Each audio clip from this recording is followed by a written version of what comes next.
చతుర్భుజం ప్రసన్నవదనం ధ్యాయేత్ సర్వవిఘ్నోపశాంతయే. గురుర్బ్రహ్మ గురుర్విష్ణుః గురుర్దేవో మహేశ్వరః గురుః సాక్షాత్ పరం బ్రహ్మ తస్మై శ్రీ గురవే నమః. వ్యాసాయ విష్ణురూపాయ వ్యాసరూపాయ విష్ణవే నమో వై బ్రహ్మనిధయే వాసిష్ఠాయ నమో నమః. కూజంతం రామ రామీతి మధురం మధురాక్షరం ఆరుహ్య కవితాశాఖాం వందే వాల్మీకికోకిలం. శృతిస్మృతిపురాణానాం ఆలయం కరుణాలయం నమామి భగవత్పాదశంకరం లోకశంకరం. ఆనందకాననే హ్యస్మిన్ జంగమస్తులసీతరుః కవితామంజరీ భాతి రామభ్రమరభూషితా. వాగర్ధావివ సంపృక్తౌ వాగర్ధప్రతిపత్తయే జగతః పితరౌ వందే పార్వతీ పరమేశ్వరౌ. సూక్తిం సమగ్రయతున స్వయమేవ లక్ష్మీః శ్రీరంగరాజమహిషీ మధురైఃకటాక్షైః. వైదగ్ధ్యవర్ణగుణగుంభనగౌరవైర్యాం కండూలకర్ణకుహరాः కవయోధయంతి. హైమోర్ధ్వపుండ్రమజహన్మకుటం సునాసం మందస్మితం మకరకుండలచారుగండం బింబాధరం బహుళదీర్ఘకృపాకటాక్షం. శ్రీవేంకటేశముఖమాత్మనిసన్నిధత్తాం. విమలపటి కమలకుటి పుస్తకరుద్రాక్షశస్తహస్తపుటి కామాక్షి పక్ష్మలాక్షి కలిత విపంచి విభాసి వైరించి. అతులితబలధామం స్వర్ణశైలాభదేహం ధనుజవనకుశానుం జ్ఞానినామగ్రగణ్యం. సకలగుణనిధానం వానరాణామధీశం రఘుపతివరదూతం పాతజాతం నమామి. ఆపదామపహర్తారం దాతారం సర్వసంపదాం లోకాభిరామం శ్రీరామం భూయో భూయో నమామ్యహం. శ్రీరామచంద్రం శ్రితపారిజాతం సీతాముఖాంబూరుహచించరీకः సమస్తకల్యాణగుణాభిరామः నిరంతరం మంగళమాతనోతు. హరి ఓం. పరమేశ్వర స్వరూపైన సభకి నమస్కారం.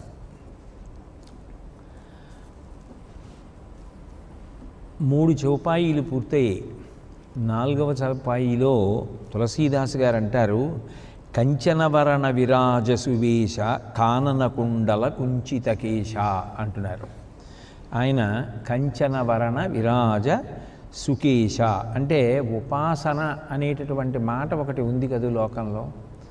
ఆ ఉపాసన అనేటటువంటి విధానంలో మనకి ఎప్పుడూ కూడా ఈ రూపానికి అత్యంత ప్రాధాన్యత ఉంటుంది. ఎందుకంటే మనుష్యులు సహజంగా ఒక పిరికితనాన్ని సంతరించుకొని ఉంటారు. అన్ని వేళలా కూడా ఆ రూపం కొంచెం ఉగ్రంగా ఉన్నా, ఆ రూపం చూపుడు వేలు చూపిస్తున్నట్లు కనపడిన, మన పాపములను క్షమించడానికి ఆయన సిద్ధంగా లేడేమో అన్న అనుమానం వచ్చేటట్టుగా ఉన్న సమీపించడానికి భయపడతారు. ఉపాసన అంటేనే దగ్గరగా ఉండుట. దగ్గరగా ఉండుట అంటే బాగా మనసు నిలబెట్టాలి, ధ్యానం చెయ్యాలి, లోపల ఆ రూపాన్ని భావన చేస్తూ ఉండాలి. అట్లా చెయ్యాలి అంటే శాంతస్వరూపమైతే ఎక్కువ సంతోషంగా ఉంటుంది. ఉపాసన చేసేటటువంటి వారికి ధైర్యం. అంత మాత్రం చేత భగవంతుని యొక్క రూపం కించిత్ ఉగ్రంగా కనపడినా నిజానికి భక్తుల పట్ల మాత్రం ఆయన ఎప్పుడూ శాంత స్వభావంతో ఉంటాడు, ఎప్పుడూ అనుగ్రహప్రదాతయే, అందులో అనుమానం ఏమి ఉండదు. కానీ మనకి ఉపాసన కొరకు మరింత సౌలభ్యం ఎప్పుడు కలుగుతుంది అంటే ఆ రూపం పరమ ప్రశాంతమైనటువంటి రూపం అనుకోండి. మనం ఆ రూపాన్ని చేరుకోవడానికి, ఉపాసన చేయడానికి, ధ్యానం చేయడానికి, మననం చేయడానికి, స్మరించడానికి చాలా తేలికగాను ధైర్యంగాను పూనికని పొందడానికి అవకాశం పొందేటట్లుగాను ఉంటుంది.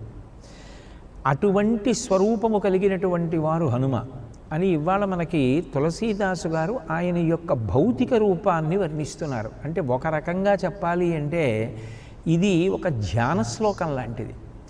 ఆయన ఇలా ఉంటారు అని ఆయన ఎట్లా చెప్పారో, అంటే తులసీదాస్ గారు ఎట్లా చెప్పారో అట్లా మీరు ఒక బొమ్మ గీసుకున్నారనుకోండి, మీకు హనుమ పాదాల దగ్గరికి వెళ్ళడం ఎంత తేలికో, ఎంత ఊరటతో కూడుకున్నదో అర్థమవుతుంది.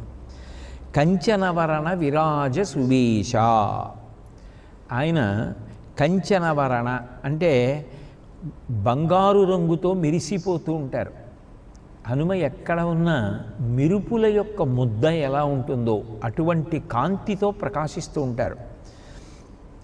కంచనవరణ విరాజ సువేశ, మంచి వేషముతో ఒప్పేటటువంటి వారు. అంటే ఆయన వంక చూడగానే మరొకమారు చూడాలనిపిస్తుంది తప్ప అయ్య బాబాయ్ చూడ్డానికి ఇలా ఉన్నారేంటి అని అనిపించదు. వానరాకారంగా చెప్తారు కానీ ఆయనంతటి సుందరాతి సుందరుడు లేడు. అందుకే సుందరే సుందరో రామ, సుందరే సుందరీ కథ, సుందరే సుందరీ సీత, సుందరే సుందరం వనం, సుందరే సుందరం కావ్యం, సుందరే సుందరం కపి, సుందరే కిమ్న సుందరం. అసలు సుందరం కానిదేమిటి సుందరకాండలో? సుందరే సుందరం కపి. ఆయన మహానుభావుడు. అటువంటి భక్త వరప్రదాత, సౌలభ్యమూర్తి, బ్రహ్మజ్ఞాని, నవవ్యాకరణ పండితుడు. అటువంటి మూర్తి వంక చూడడమే ఒక గొప్ప సంతోషానికి కారణమవుతుంది. అందుకని కంచనవరణ విరాజ సువేశ. కంచనవరణ అంటే బంగారు రంగుతో ఉంటారు. బంగారు రంగుతో ఆయన ఉంటారు అని శ్రీరామాయణాన్ని పరిశీలనం చేస్తే మనకి అనేక చోట్ల ద్యోతకమవుతుంది. రామచరితమానస్ రచించినటువంటి తులసీదాస్ గారే సుందరకాండ ప్రారంభం చేస్తూ ప్రార్థనా శ్లోకాల్లో రెండో ప్రార్థనా శ్లోకంలో స్వర్ణశైలాభదేహం అంటారు. అతులితబలధామం స్వర్ణశైలాభదేహం ధనుజవన కృశానం జ్ఞానినామగ్రగణ్యం సకలగుణనిధానం వానరాణామధీశం రఘుపతి వరదూతం. కొందరు రఘుపతి ప్రియభక్తం అంటారు, కొందరు రఘుపతి ప్రియదూతం అంటారు. రఘుపతి వరదూతం వాతజాతం నమామి అని కదా శ్లోకం. అయినప్పుడు స్వర్ణశైలాభదేహం, బంగారు కొండ ఉంటే ఎటువంటి కాంతితో ఉంటుందో హనుమ కూడా అటువంటి కాంతితో ప్రకాశిస్తూ ఉంటారు అని. అట్లాగే ఆయన మీద ఉన్నటువంటి ప్రార్థనా శ్లోకాల్లో హనుమని వర్ణించినప్పుడు కాంచనాద్రి కమనీయ విగ్రహం అంటారు. కాంచనాద్రి అంటే బంగారు కొండ, కమనీయ విగ్రహం. కంటితో ఒకసారి చూస్తే చూపు తిప్పుకోలేం, అంత అద్భుతమైనటువంటి రూపంతో ప్రకాశిస్తూ ఉంటారు. కాబట్టి కాంచనాది కమనీయ విగ్రహం అని. సీతమ్మ స్వయంగా హనుమ యొక్క దర్శనాన్ని పొందింది. సుందరకాండలో ఆయన చెట్టు కొమ్మల్లో కూర్చుని ఉండగా ఆయన రామకథ చెప్తే ఆమె తల ఎత్తి పైకి చూసింది. పైకి చూసినప్పుడు హనుమ కనపడ్డారు. అప్పుడు పిల్లంత వారై ఉన్నారు. అటువంటి రూపంతో ఉన్నారు, సూక్ష్మ రూపంతో. ఆ ఉన్న రూపాన్ని సీతమ్మ ఎట్లా చూసిందో దాన్ని వాల్మీకి మహర్షి యథాతథంగా మనకు అందించారు. తతశాఖాం తరైలీనం దృష్ట్వా చరితమానస వేష్టితార్జున వస్త్రం తం విద్యుత్ సంఘాత పింగళం అన్నారు. తతశాఖాం తరైలీనం, చెట్టు కొమ్మలలో గుబురుగా ఉన్న చోట దాక్కుని ఉన్నారు. ప్రయత్నపూర్వకంగా చూస్తే కనపడ్డారు. తతశాఖాంతరైలీనం దృష్ట్వా చలితమానసా, చూసి ఆమె ఆశ్చర్యపోయింది. వేష్టితార్జున వస్త్రం తం, తెల్లటి బట్ట కట్టుకుని ఉన్నారు. సర్వసాధారణంగా హనుమకి ఎక్కడ ఉన్నా కూడా అలంకారంగా తెల్లటి బట్టని చెప్తారు. కొన్ని రూపాలలో పీతాంబరం చెప్తారు, కానీ సర్వసాధారణంగా తెల్లటి బట్ట. పరాశర సంహితలో కూడా ఆయన ప్రీతి పొందాలి అంటే హనుమయందు అపారమైన ప్రీతి కలిగినటువంటి వారికి తెల్లటి వస్త్రద్వయాన్ని ఇస్తారు. అంటే వారు అవతల వారు ప్రీతితో పుచ్చుకోవాలి, మనం పట్టుకెళ్ళిపోయి ఇబ్బంది పెట్టకూడదు. ఏదో విన్నాం కదా అని ఆయన పుచ్చుకుంటే. కాబట్టి వేష్టితార్జున వస్త్రం తం విద్యుత్ సంఘాత పింగళం, మెరుపుల ముద్ద ఎట్లా ఉంటుందో అట్లా ఆయన ఆ చెట్టు కొమ్మలలో ప్రకాశిస్తూ కనపడ్డారు. ఒక్క మెరుపు తీగ ఆకాశంలో కనపడితేనే కన్ను ఆకర్షణ పొందుతుంది, అంత గొప్పగా ఉంటుంది మెరుపు తీగ. అటువంటిది అన్ని మెరుపుల యొక్క ముద్ద ఒకటి వచ్చి చెట్టు కొమ్మల్లో ఉందనుకోండి, అది ఎంత గొప్పగా ఉంటుందో అంత గొప్పగా ఉన్నారు. కాబట్టి వేష్టితార్జున వస్త్రం తం విద్యుత్ సంఘాత పింగళం. కాబట్టి బంగారు వర్ణములో ఉంటారు అని ఆయన వర్ణిస్తున్నటువంటి రూపం ఏదైతే ఉన్నదో అది పరమసత్యం. పైగా మనకి ఉపాసనకి అత్యంత సౌలభ్యముతో కూడుకున్న రూపము అని 1-4 మాటలు రామాయణ కావ్యము ద్వారా నిర్ధారణ అవుతోంది. శ్రీరామాయణం ఉత్తరకాండలోనే హనుమ జన్మించగానే ఆయన యొక్క రూపాన్ని వర్ణిస్తూ మహర్షి అంటారు, శాలిశోక నిభాభా సంప్రసూతేమం తదాంజన అన్నారు. వడ్డుగింజ యొక్క చివరి భాగం ఎటువంటి బంగారు కాంతితో మెరుస్తూ ఉంటుందో అటువంటి కాంతితో మెరుస్తూ బంగారు కాంతిలో ఆయన జన్మించారు అని చెప్పారు. అంటే ఎప్పుడూ కూడా హనుమ యొక్క రూపంలో కొట్టొచ్చినట్టుగా కనపడేది ఏది అంటే అసలు ఆ బంగారు రంగులో ఉండేటటువంటి కాంతి అది బాగా ఆకర్షణీయంగా ఉంటుంది. అందుకే హనుమదుపాసన చేయడం చాలా తేలిక, కంటికి ఎంతో ఇంపుగా ఉంటుంది. తెలుపు కంటికి విశ్రాంతి, నలుపు కంటికి విశ్రాంతి. అందుకే శివకేశవుల స్వరూపాలని ఉపాసన చేయడం కంటికి ఎంతో హాయిగా ఉంటుంది. అట్లాగే బంగారు రంగులో మెరిసిపోయేటటువంటి కాంతి కూడా మనసు సంతోషించడానికి, మనసు నిలబడడానికి కారణమవుతుంది. కాబట్టి శాలిశూక నిభాభాసం ప్రసూతేమం తదాంజన. పరదేవత కూడా ఎరుపు రంగులో ఉంటుంది. ఆ ఎరుపు రంగు కూడా అంతే, కంటికి విశ్రాంతినిచ్చి అట్లా నిలబడడానికి కారణమవుతుంది. ఇవన్నీ కూడా ఉపాసనకి యోగ్యమైనటువంటి రూపాలు. అటువంటి మహానుభావుని యొక్క రూపం అసలు పుట్టినప్పుడు ఎంత అందంగా ఉందో, ఎంత తేజస్సుతో ఉందో వర్ణిస్తారు. సమీర విజయమని అందులో తెలుగులో రాయబడినటువంటి పద్యం. నిడుదవాలమువాని నెలబొల్పు తల నిల్పు పలువేల్పు తులవేల్పు బలిమివాని పచ్చచూపులవాని పగడంపు జిగిసొంపు బెగడింపు మైచాయ బెగడువాని ఒంటి జందెమువాని నొరమించు నెరమించు మరపించు బంగారు మౌంజివాని కుండలజ్జుతివాని గురుహార హార హీర శర శరదా కీర్తి గరిమవాని మంచి మదివాని కృంపట్టు పంచవాని మంచు మల నొంచు దిట వావరించువాని పడుగు బాపని చిన్నారి బుడుతవాని కొంచనావేళ నంజన కాంచనాంగి కాంచనావేళ నంజన కాంచనాంగి. ఆ తల్లి అంజనాదేవి కూడా బంగారు రంగులో ఉండేటటువంటిదే. ఆ పుట్టినటువంటి పిల్లవాడు హనుమ జననమైనప్పుడు ఎలా ఉన్నారో వర్ణిస్తున్నారు ఆ కావ్యంలో. నిడుదవాలమువాని బాగా పొడవైనటువంటి తోకతో, నెలబొల్పు తలనిల్పు బలువేల్పు తులవేల్పు బలిమివాని తదియనాడు ఉండేటటువంటి చంద్రరేఖని శిరస్సులో ధరించేటటువంటి చంద్రశేఖరుడు సృష్టి స్థితి లయాలు చేయడంలో ఎంతటి మహాబలశాలియో అంతటి బలం కలిగినటువంటి వాణ్ణి అంటే శివాంశ సంభూతుడుగా చెప్తున్నారు. కాబట్టి నెలబొల్పు తలనిల్పు బలువేల్పు తులవేల్పు బలిమివాని పచ్చచూపులవాని బంగారు రంగులో ఉండేటటువంటి ఆ కళ్ళు మెరిసిపోతుండగా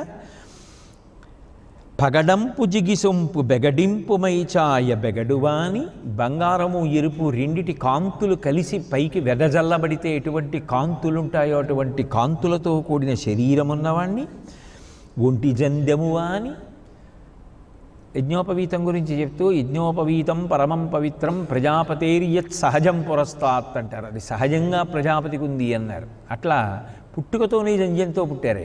కాబట్టి ఒంటి జందెమువాని ఒరమించు నెరమించు మరపించు బంగారు మౌంజివాని అద్భుతమైనటువంటి కాంతితో మెరిసిపోతున్నటువంటి బంగారు మౌంజిని ధరించినటువంటి వారిని కుండలజ్జుతివాని గురుహార హార హీర శర శారదా కీర్తి గరిమవాని మెడలో మెరిసిపోతున్నటువంటి ముత్యాల హారాలు బంగారు హారాలతో కూడుకున్నవాణ్ణి సాక్షాత్ శివస్వరూపమైనటువంటి వారిని వజ్రదేహంతో కూడుకున్నటువంటి పిల్లవాణ్ణి రెల్లుగడ్డి ఎలా ఉంటుందో అటువంటి తెలుపు శరత్కాలంలో ఉండేటటువంటి చంద్రబింబం ఎటువంటి తెలుపు కాంతులతో ఉంటుందో అంతటి గొప్ప తెల్లటి కీర్తి అంటే మచ్చలేని కీర్తి కలిగినటువంటి వాణ్ణి మంచి మదివాని, గొప్ప మనసున్నటువంటి వాణ్ణి, క్రొంపట్టు పంచవాని, కొత్త పట్టుపంచ కట్టుకుని ఉన్నటువంటి వాణ్ణి,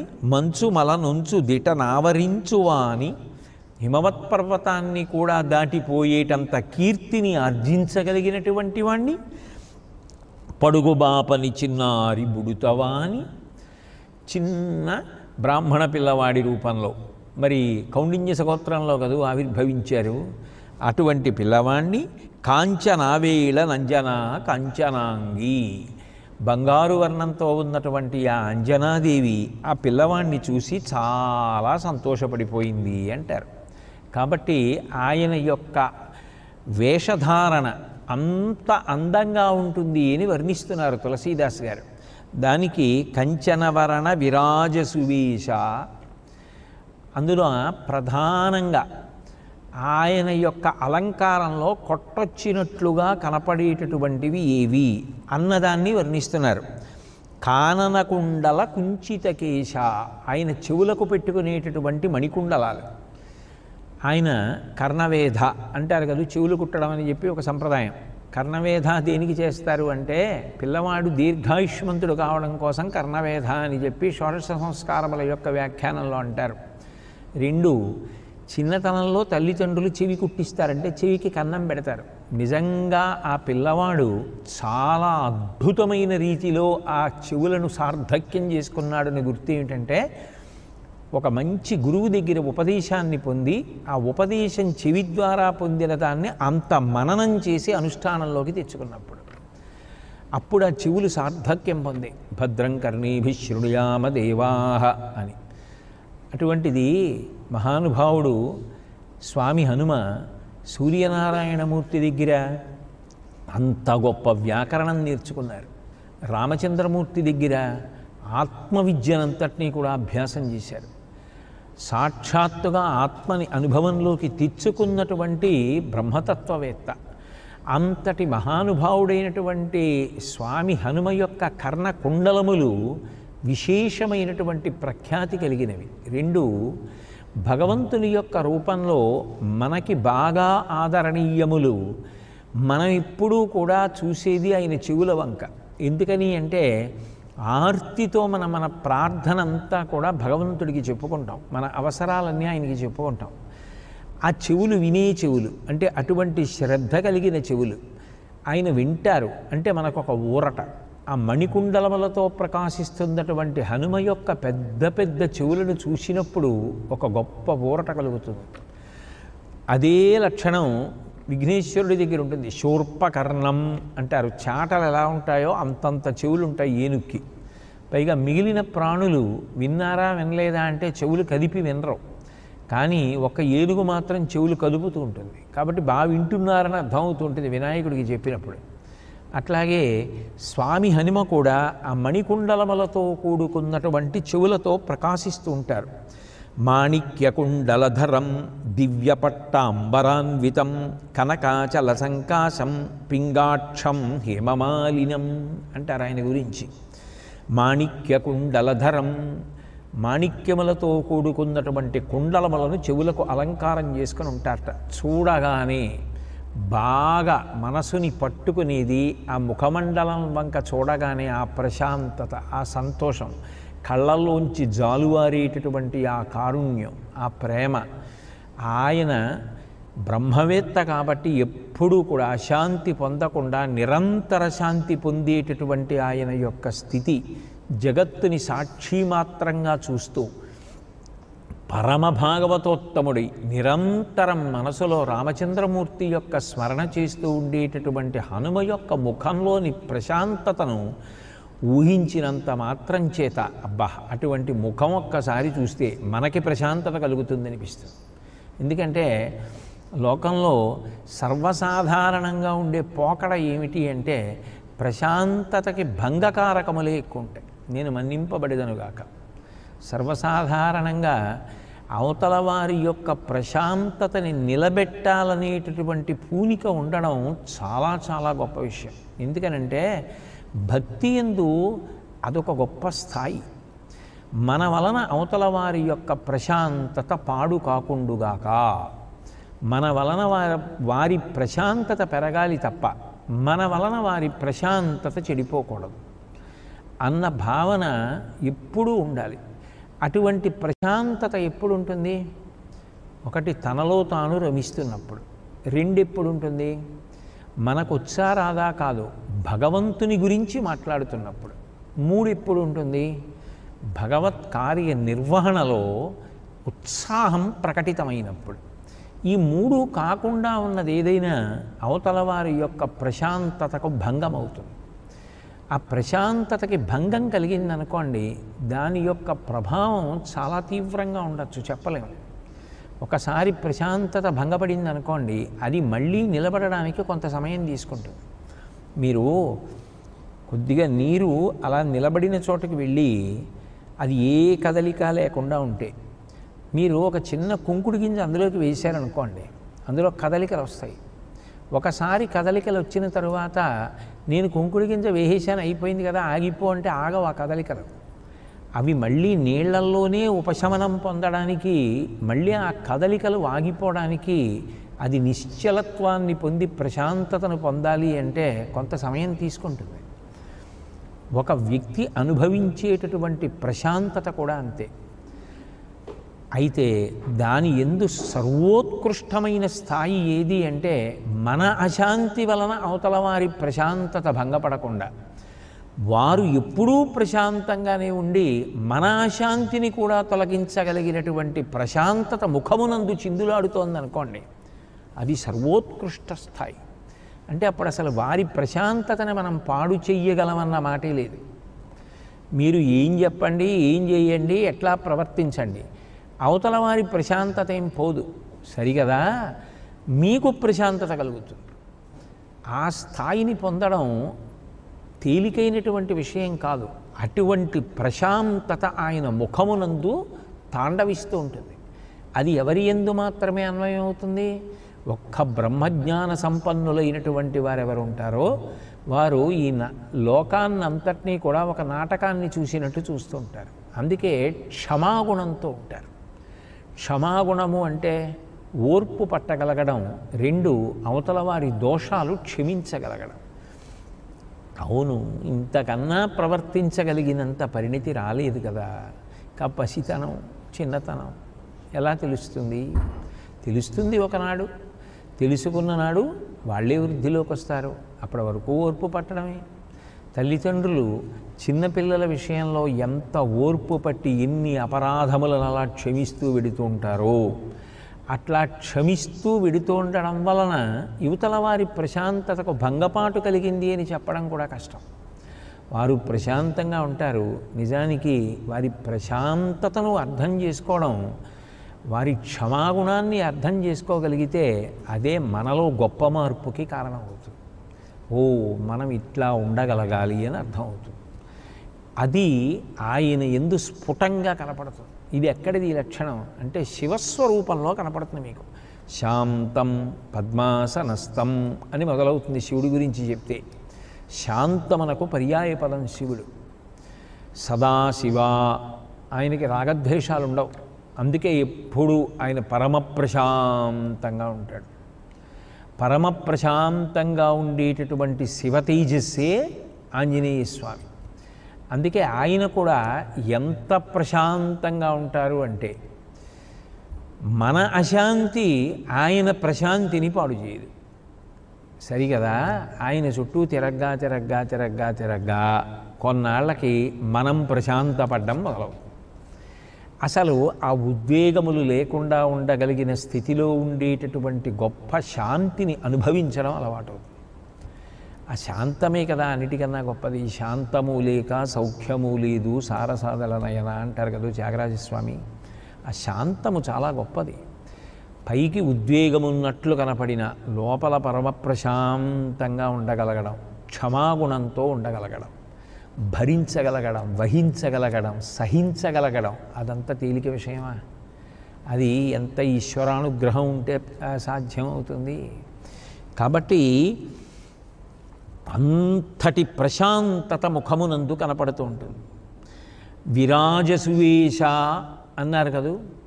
ఆయన గొప్ప వేషంతో కనపడుతుంటారు. వేషంతో అంటే అలంకారముతో అని. దివ్య పట్టాంబరాన్వితం, దివ్యమైనటువంటి తెల్లని పట్టుబట్ట కట్టుకుని ఉంటారు, లేదా వస్త్రమును ధరించి ఉంటారు. వేష్టితార్జున వస్త్రం తం విద్యుత్సంఘాత పింగళం కనకాచల సంకాశం.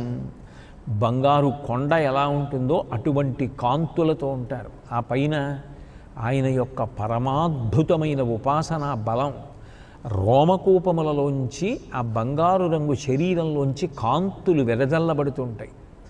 అటువంటి మూర్తి ఎక్కడున్నారో అక్కడ ఎంత కాంతి ఉద్భుతమవుతూ ఉంటుందో ఆలోచించండి. అంత కాంతితో ఉంటారు. కొంత ఉపాసన బలం ఉన్నటువంటి వ్యక్తుల యొక్క ముఖంలోనే ఆ ప్రశాంతత, ఎప్పుడూ సంతోషంగా ఉండగలగడం, ఎప్పుడూ ఆ తేజస్సు, ఆ కాంతి ప్రస్ఫుటమైతే అంతటి బ్రహ్మజ్ఞాని, అంతటి మహాబలవంతుడు, అంతటి బ్రహ్మచర్య దీక్షా తత్పరుడు, అంతటి ఇంద్రియ నిగ్రహమున్నవారు, అంతమంది దేవతల అనుగ్రహమునకు పాత్రులైనటువంటి వారు, బ్రహ్మ విష్ణు శివాంశ సంభూతులు, సాక్షాత్ పరబ్రహ్మమైనటువంటి వారు, సకల దేవతల యొక్క సమాహార స్వరూపముగా పూజింపబడేటటువంటి వారు, అంత గొప్ప హనుమ ఎంత ప్రశాంతంగా, ఆయన రూపం ఎంత ఉపాసన యోగ్యంగా ఉంటుందో మనం ఆలోచించవచ్చు. అందుకే మీకు గుర్తు ఏమిటంటే, చిన్నపిల్లలు కూడా స్వతంత్రంగా పెడతారు. ఒకటి వినాయకుడి దగ్గరికి ఎడతారు, రెండు హనుమ దగ్గరికి ఎడతారు. ఈ రెండు రూపాలు చిన్న పిల్లలుగా ఉండగా కూడా గొప్ప ఆదరాన్ని పొంది ఉంటాయి. అంటే అంత తేలికగా మనసు పెట్టడం అవకాశం ఇచ్చేటట్టుగా ఉంటుంది. పసిపిల్లలు కూడా, పసిపిల్లలు అంటే చాలా చిన్నపిల్లలు తొందరగా భయపడతారు, దేనికైనా భయపడతారు. అటువంటి వారు కూడా హనుమని చూసేటప్పటికీ ప్రతి పిల్లవాడు, ప్రతి పిల్ల కూడా హనుమ అనేటప్పటికీ మూతి ఇలా బిగించి, బుగ్గలు బాగా ఉబ్బించి, పెదవులు బాగా ముందుకు వచ్చేటట్టు చేసి హనుమ రూపాన్ని పెట్టి హనుమ హనుమ అని ఆడుకుంటారు. హనుమ అంటే అంత ఆకర్షణ.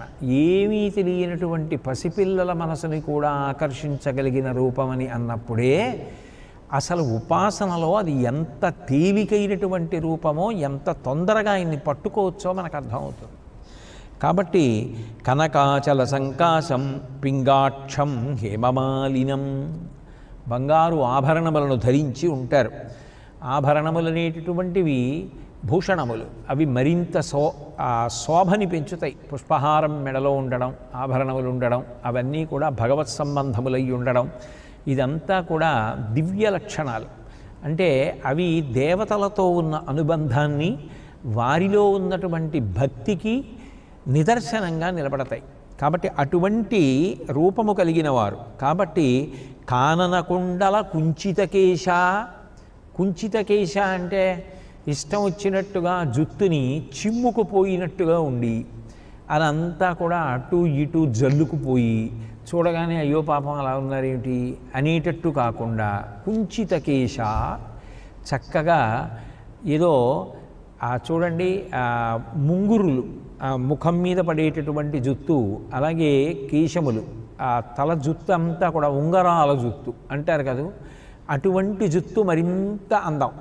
అటువంటి జుత్తు సంస్కరింపబడి, చక్కగా దువ్వబడి, ముడివేయబడి ఎంతో శుభ్రంగా ఉంటుందట.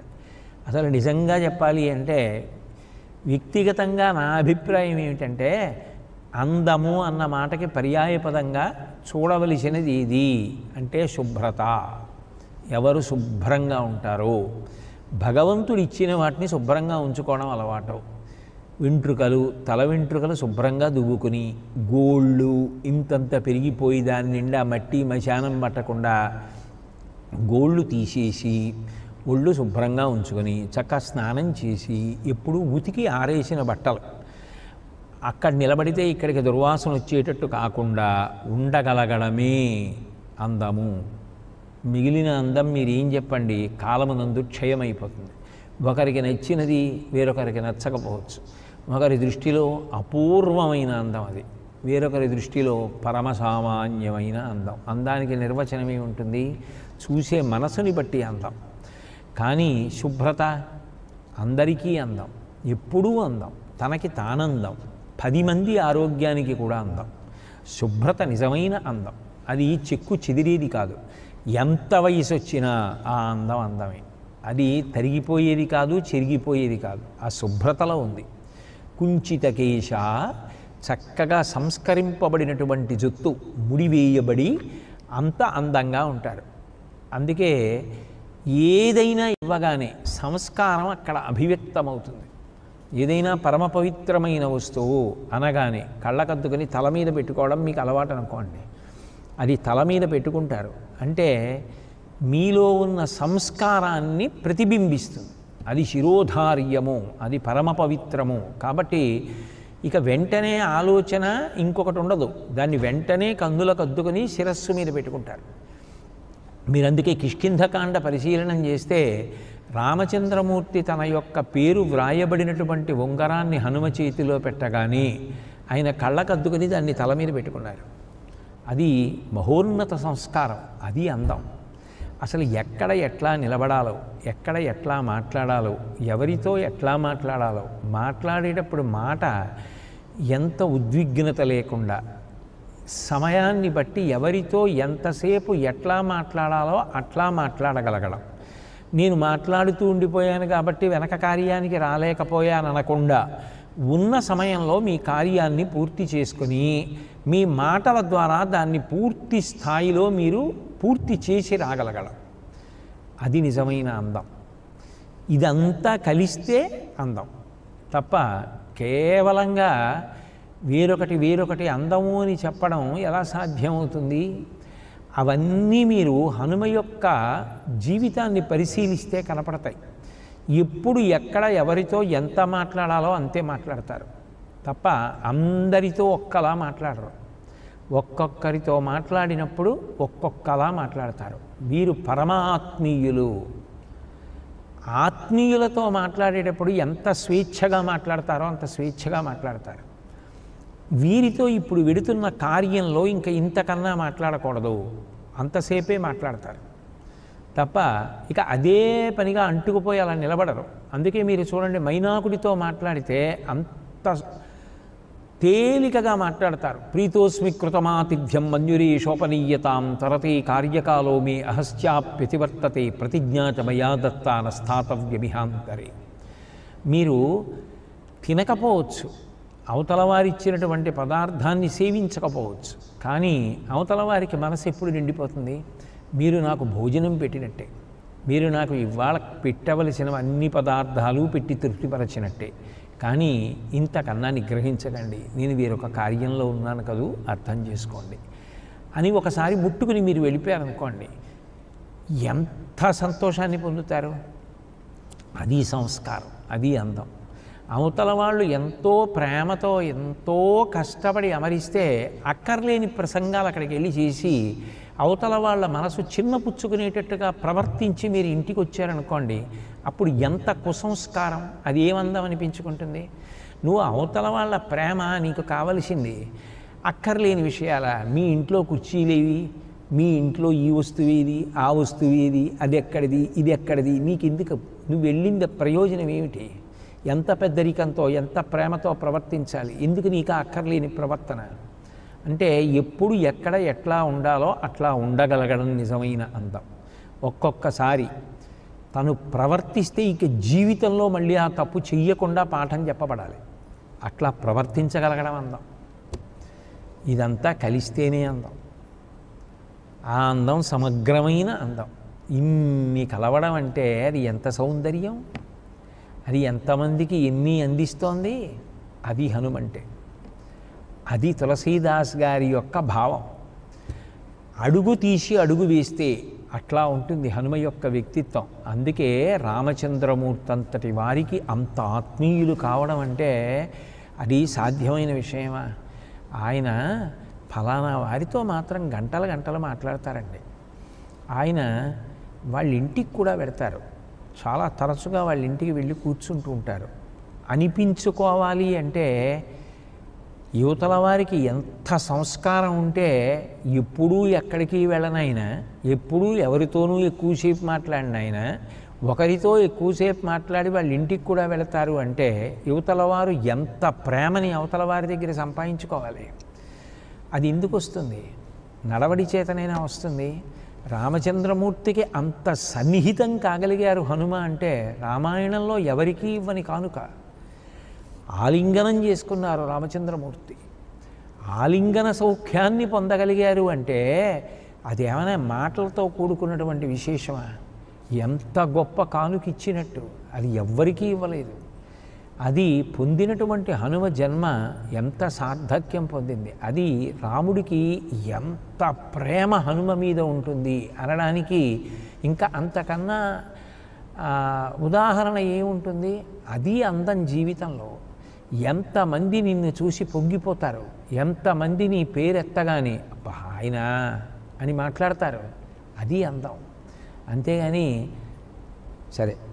కాబట్టి అటువంటి రూపము అది ఆంతరమునందు లోపల బయట కూడా అటువంటి నడవడి కలిగిన వారు. అది ఆయన సౌందర్యం. కాబట్టి విరాజ సువేశ కాననకుండల కుంచితకేశ. అప్పుడు ఎప్పుడెప్పుడు హనుమ దగ్గరికి పెడతాం, ఎప్పుడు ప్రదక్షిణం చేస్తాం, ఎప్పుడొక్కసారి ఆ పాదాల వంక నిశితంగా చూస్తాం, ఎప్పుడొక్కసారి ఆ మూర్తిని ఆపాదమస్తకం చూసి సంతోషిస్తాం, 2 పారిజాత పుష్పాలు ఆయన పాదాల మీద వేద్దాం అని అనిపిస్తుందా, అనిపించదా? అంటే ఉపాసనలో మిమ్మల్ని దగ్గర చెయ్యడం కవిత్వానికి ఉన్నటువంటి గొప్పతనం. కవిత్వం వల్ల ఏం జరగాలి అంటే చదివిన వారికి ఉద్ధరణ జరగాలి. అది గొప్ప కవిత్వం. తప్ప ఏదో అక్కర్లేనివన్నీ రాశానంటే గాలివాటం రాతలు ఉంటాయి. అంత మాత్రం చేత అవన్నీ కాలగతిలో ఎవరిని ఉద్ధరించడానికి వచ్చినవి? హనుమాన్ చాలీసా ఇప్పటికీ కొన్ని కోట్ల మంది దేశమంతటా కూడా పారాయణ చేస్తారంటే అవి ఉద్ధారకములు, మనిషిని ఉద్ధరిస్తాయి. అదిగో ఆ కవిత్వంలో ఆయన శాశ్వతంగా నిలబడిపోయారు తులసీదాస్ గారు. కాబట్టి కంచనవరణ విరాజ సువేశ కాననకుండల కుంచితకేశ అని ఆయన యొక్క రూపాన్ని వర్ణిస్తున్నారు. అది ఒక రకమైనటువంటి ధ్యానమే. ఇది కూడా అంతే. తర్వాత వచ్చేటటువంటి చౌపాయి, 5వ చౌపాయి కూడా అటువంటిదే.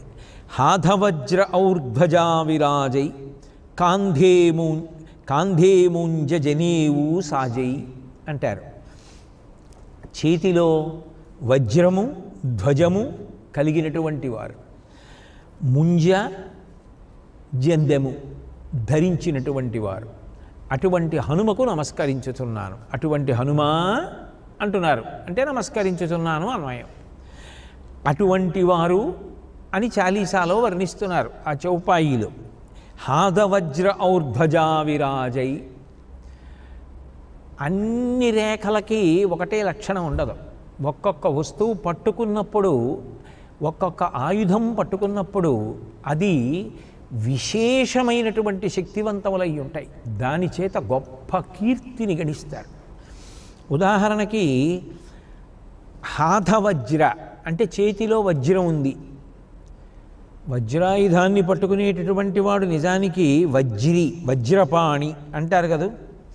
భాగవతంలో పెరుగుల్ నేతులు త్రావి క్రొవ్వి భవి నాభీరుల్ మతాభీరులై గిరిసంఘాత కఠోరపత్రతలన క్రీడా సమారంభ దుర్బలిదంభోళిధరున్ పురంధరున్ అనున్ పూజించి పాటించి పూజింపక గిరికిన్ పూజలు చేసిపోయినదిపో కృష్ణుండు ప్రేరేపగన్నంటాడు ఇంద్రుడు. నేను పర్వతాల యొక్క రెక్కలు తరిగేశాను నా వజ్రాయుధంతో అంటాడు. అంత గొప్ప ఆయుధం, దానికి తిరుగులేదు. ఇంకా అది పర్వతాల రెక్కలే తరిగేసింది. అటువంటి వజ్రాయుధాన్ని చేత్తో పట్టుకుంటాడు కాబట్టి వజ్రి. వజ్రం లాంటి ఆయుధం పట్టుకున్నాడు అనుకోండి, ఆయన చేతిలో వజ్రం అండి అంటారు. ఆయన చేతిలో వజ్రం అండి అంటే ఏదో ఇంద్రుళ్ళ ఆయన వజ్రాయుధం పట్టుకున్నాడని కాదు, వజ్రతుల్యం. అది కూడా అంత అమోఘము. ఇక ఆయన ఆ ఆయుధంతో కొట్టాడు, మళ్ళీ కొట్టడానికి ఉతలవాడు ఉండడు. ఇక ఆయన ముందు నిలబడడానికి ఉండదు. ఇంద్రుడి చేతి వజ్రం ఎంత గొప్పదో ఆయన చేత ఉన్న ఆయుధం అంత గొప్పది. సర్వసాధారణంగా మనకు కనపడేటటువంటి ఆయుధం గద. హనుమ ఎప్పుడు గద పట్టుకుని ఉంటారు. గద పట్టుకుని ఉంటారు అంటే అదే వజ్రం. ఇక దానికి తిరుగులేదు. అమిత్రాణం భయకరో ధర్మ వ్యతిరేకులైన వారిని ఆ గద పెట్టి ఒక్క దెబ్బ కొట్టారా ఇక వాడు మళ్ళీ లేవడం అన్నమాట ఉండదు. అంత గొప్ప శక్తి కలిగిన వారు. ఇప్పుడు ఆ శక్తి ఆయుధానిదా, ఆయుధం పట్టుకున్న వారిదా? ఆయుధానిది కాదు, ఆయుధం పట్టుకున్నవారు. అలాగే రెండవ చేతిలో ధ్వజాన్ని పట్టుకున్నారు. ధ్వజం అంటే జెండా. నిజానికి ఈ ధ్వజము అనేటటువంటిది పూర్వం ఒక గొప్ప లక్షణం. ఇప్పుడు దేశానికైతే ధ్వజం, నిజానికి ఇంటికి కూడా ధ్వజం లేకుండా ఉండకూడదు. ఉగాది నాడు చేసేటటువంటి మంచి పనుల్లో అదొకటి, ధ్వజాన్ని అలంకారం చేయాలి. ఎట్లాగైతే శ్రావణ పౌర్ణమి నాడు యజ్ఞోపవీతాన్ని మారుస్తుంటారో అలా ధ్వజానికి పూజ చేస్తారు. ప్రతి ఇంటి మీద కూడా ధ్వజం ఉండాలి. పతాకము అంటాం కదా, అలాగే దేశానికి పతాకం ఉంటుంది. అది దేశం యొక్క సార్వభౌమాధికారానికి, ఒక దేశం యొక్క సిద్ధాంతాలకి అది గుర్తయి ఉంటుంది. తెలుపు, ఆకుపచ్చ, కాషాయ వర్ణము అన్నాను అనుకోండి. ఆ 3 రంగులే ఎందుకు పెట్టారు అంటే ఈ దేశం యొక్క సిద్ధాంతములలో ఉండేటటువంటి ఔన్నత్యము ఆ పతాకము ద్వారా ఆవిష్కరింపబడుతుంటుంది. అట్లా ప్రతి మహావీరుడు కూడా ఒక ధ్వజాన్ని పెట్టుకుని ఉంటారు రథం మీద. నిజానికి ఆ ధ్వజం పడిపోయిందనుకోండి, ఆ వీరుడు పడిపోయినట్టే. ధ్వజ సంరక్షణం చేసుకుంటూ ఉండాలి. అందుకే మీరు రామాయణం చదివినా భారతం చదివినా ధ్వజాన్ని పడగొడితే ధ్వజాన్ని పడగొట్టాడు అని తప్పకుండా రాస్తారు. ధ్వజం పడిపోతే లోపల ఉన్నటువంటి వ్యక్తి అపారమైనటువంటి అవమానింపబడినట్లుగా బాధపడిపోతాడు. ఒక్కొక్కరిది ఒక్కొక్క ధ్వజం. ఆ ధ్వజాన్ని బట్టి వారి సంస్కారం కూడా తెలుస్తూ ఉంటుంది. మహాభారతం విరాట పర్వంలో అర్జునుడు ఉత్తర కుమారుణ్ణి సారథిని చేసుకుని ఆ కౌరవుల మీదకి యుద్ధానికి వెడతాడు. వెళ్ళినప్పుడు ఉత్తర కుమారుడు అడుగుతాడు, నాకు అసలు ఈ కౌరవ సేన చూస్తేనే భయం వేస్తోంది, ఇందులో ఎవరో నాకొక్కసారి చెప్పు అని అడుగుతాడు. ఎవరో నాకొక్కసారి చెప్పు అంటే, అదిగో తెల్లగా ఉన్నారే, పొడవుగా ఉన్నారే, గడ్డం బాగా పెద్దదుందే, ఈయన. ఇదిగో పచ్చటి పట్టుపట్ట కట్టుకున్నారు చూడు, ఆకుపచ్చ అంచుంది, కొంచెం ముఖం చిన్నగా ఉంది, చేతులు పొడుగ్గా ఉన్నాయి, ఈయన అలా చెప్పడం. అర్జునుడు చెప్పినప్పుడు ధ్వజాన్ని చూపించి ధ్వజాన్ని బట్టి ఇలా చూపిస్తుంటాడు. అదిగో ధ్వజం, ఈయన అంటాడు. ధ్వజం స్వభావాన్ని చెప్తుంది. ధ్వజాన్ని బట్టి లోపల ఉన్న వీరుణ్ణి చెప్తాడు. అసలు ఆ పద్యం నిజంగా తిక్కన గారు ఎంత అద్భుతమైన రచనో. కాంచనమయ వేదిక కనత్కేతనోజ్వల విభ్రమము వాడు కలశజుండు, సింహలాంగూల భూషిత నభోభాగకేతు ప్రేంఖణము వాడు ద్రోణసుతుడు, కనక గోవృష సాంద్రకాంతి పరిస్ఫుట ధ్వజ సముల్లాసంబువాడు కృపుడు, లలిత కంభు ప్రభాకలిత పతాకా విహారంబువాడు రాధాత్మజుండు, మణిమయోరగ రుచిజాల మహితమైన పడగవాడు కురుక్షితిపతి, మహోగ్రశిఖర ఘనతాళ తరువగు సిడమువాడు సురనదీసూనుడేర్పడ చూచికొనుము అంటాడు. ఏర్పడ చూచికొనుము, విడివిడిగా తెలుసుకో, ధ్వజాన్ని బట్టి గుర్తుపట్టు అన్నాడు. బంగారు వేదిక పతాకం మీద కనపడుతోందే గుర్తుగా, ఆయనే ద్రోణాచార్యుల వారు. ముందు గురువుగారిని చెప్పాడు. భీష్ముడు ఉన్నా ముందు గురువుగారిని చెప్పాడు. ముందు గురువుగారిని చెప్పడం అంటే అసలు ఆయన్ని చూసేటప్పటికి ఆ పరవశం, శిష్యుణ్ణి చూసుకునేటప్పటికీ గురువుగారి పరవశం, అంత సంతోషం. అందుకని ముందు గురువు గురించి మాట్లాడాడు. మాట్లాడుతూ కాంచనమయ వేదిక కనత్కేతనోజ్వల విభ్రమము వాడు కలశజుండు. సామాన్యమైన వాడు అనుకుంటున్నావా? కలశంలోంచి పుట్టాడు మా గురువుగారు, కారణజన్ముడు. అసలు ఏమి సంతోషమో, ఏమి గురు శిష్య సంబంధమో. అటువంటి కలశజుండు, బంగారు వేదిక, ధ్వజం మీద గుర్తుగా ఉన్నవాడు ద్రోణుడు. అదిగో సింహం యొక్క తోక ధ్వజం మీద గుర్తుగా ఉన్నవాడు అశ్వత్థామ. ఆయన కుమారుడు కదూ. గురువు, గురుపత్ని, గురుపుత్రుడు ముగ్గురిది సమాన స్థాయి. ముగ్గురు గురువుగానే పూజింపబడతారు. అందుకు కదూ అంత దోషం చేసినా కూడా మన్నించింది ద్రౌపదీదేవి అశ్వత్థామని. ఉద్రీకంబునరారు శస్త్రధరులై యుద్ధావనిందేరు కించి ద్రోహంబును నీకు చేయరు, నిద్రాసక్తుల చిన్ని పాపల వధింపనకట నీ చేతులు ఇట్లాడెను అంటుంది. నిద్రపోతున్న వాళ్ళని చంపేసిన గురుపుత్రుడు కనుక అశ్వత్థామ జోలికి వెళ్ళాల. గురుపత్ని అంత గౌరవం, ముగ్గురిది సమాన స్థాయి, అంత గౌరవాన్ని పొందుతారు. కాబట్టి గురువుని చెప్పాడు, కాబట్టి గురుపుత్రుడిని చెప్పాడు. సింహం తోక ధ్వజం మీద కలిగినటువంటి వాడు అశ్వత్థామ. బంగారు ఆవు ఎద్దు ఈ రెండిటిని పతాకం మీద పెట్టుకున్నాడే ఆయన ఈ కృపాచార్యుడు. నిజానికి ఆ కృపాచార్యుడే కదూ తర్వాత భరతవంశానికి అందరికీ గురువు అయ్యాడు, చిరంజీవుల్లో ఒకడు కదా. అట్లాగే తెల్లని శంఖకాంతులు ధ్వజం మీద కలిగినటువంటి వాడు కర్ణుడు, మణులు పొదిగినటువంటి పాము పడగ పతాకం మీద ఉన్నవాడు దుర్యోధనుడు. పెద్ద భయంకరమైనటువంటి తాటి చెట్టు, మామూలు తాటి చెట్టు కాదు, తాటి చెట్టుకి భూలోక కల్పవృక్షం అని పేరు. తాటి చెట్టు సౌభాగ్య వస్తువు. అంత పెద్ద తాటి చెట్టు ధ్వజం మీద గుర్తుగా కలిగినటువంటి వాడు సురనదీసూనుడు. సురనది మందాకిని గంగానది, గాంగేయుడు గంగానది కుమారుడు. ఏర్పడ చూచికొనుము భీష్మాచార్యుల వారు. అంటే ఎందుకు తల్లి పేరు చెప్పడం? గంగా అని పేరెత్తితే పవిత్రం, గంగా అంటే చాలు పవిత్రం. గంగా అంటేనే పవిత్రమైతే భీష్ముడి పేరెత్తినా భీష్ముడి వంక చూసినా ఉన్న పాపాలు పోతాయి. అంతటి మహానుభావుడు మా తాతగారు. అందుకని మా తాతగారని బాంధవ్యం చెప్పలేదు, సురనదీసూనుడేర్పడ చూచికొనుము గాంగేయుడు గంగాపుత్రుడు. ఆయన స్థాయికి తగ్గట్ట తాటి చెట్టు చూడు ఎంత భయంకరంగా ఎంత పెద్దతుందో. తాటి చెట్టును పడగొడతారా ఎవరన్నా? అంత తేలికే తాటి చెట్టును పడగొట్టడం. అటువంటి వాడు, ఆయన్ని పడగొట్టడం ఎవరి సాధ్యం కాదు. ఇంకా అంతటి మహానుభావుడు. ఎవరి ధ్వజం వాళ్ళది, ఎవరి స్వభావం వాళ్ళది, దానికి తగినట్టు ఆ ధ్వజం చూపించి లోపల ఉన్న వాళ్ళని చూపించి పరిచయం చేసి ఏర్పడ చూచికొనుము విడివిడిగా తెలుసుకో అంటాడు. అందుకు కదూ ఉత్తర బొమ్మ పొత్తికలు అడిగింది. తలపాగా కుచ్చులు కోసేశారు అంటే తల కోసేసినట్టు లెక్క. అన్నగారు ఏదో చాలా గొప్పవాడు తీసుకొస్తాడు పొత్తికలని చెప్పి ఆవిడ తీసుకురమ్మంది. సమ్మోహనాస్త్రం అర్జునుడు వేస్తే వెళ్ళి తెచ్చుకున్నాడు. అప్పుడు కూడా భీష్ముడి జోలికి వెళ్ళకూడదు. కాబట్టి అంతటి మహానుభావులు. ఆ ధ్వజానికి అంత శక్తి ఉంటుంది. అది యువతల వారి యొక్క ఔన్నత్యానికి చిహ్నం. హనుమ కూడా అటువంటి ధ్వజాన్ని చేతిలో పట్టుకుంటారు. అంటే ఇక ఆయన చేత ధ్వజాన్ని పట్టుకున్నారు అంటే ధర్మ సంస్థాపన. దానికి ఎదురు వెళ్ళగలిగిన వాడు ఉంటాడా? ఇంకా ఆయనకి ఎదురు వెళ్ళగలిగిన వాడు ఉండడు. అది ఒక అర్థం. రెండో అర్థం ఏమిటంటే హాధవజ్ర ఔర్ధ్వజా విరాజై అంటే ఆయన చేతిలో వజ్రరేఖ ధ్వజరేఖ ఉన్నాయి. పాదముల యందు చేతుల యందు దివ్య చిహ్నములు ఉంటాయి. రేఖామయధ్వజ సుధాకలశాత పత్ర వజ్రాంకుశాంబురుహకల్పక శంఖచక్రై భవ్యైరలంకృతతలౌ పరతత్వ చిహ్నై శ్రీవేంకటేశ చరణౌ శరణం ప్రపద్యే అంటాం కదూ.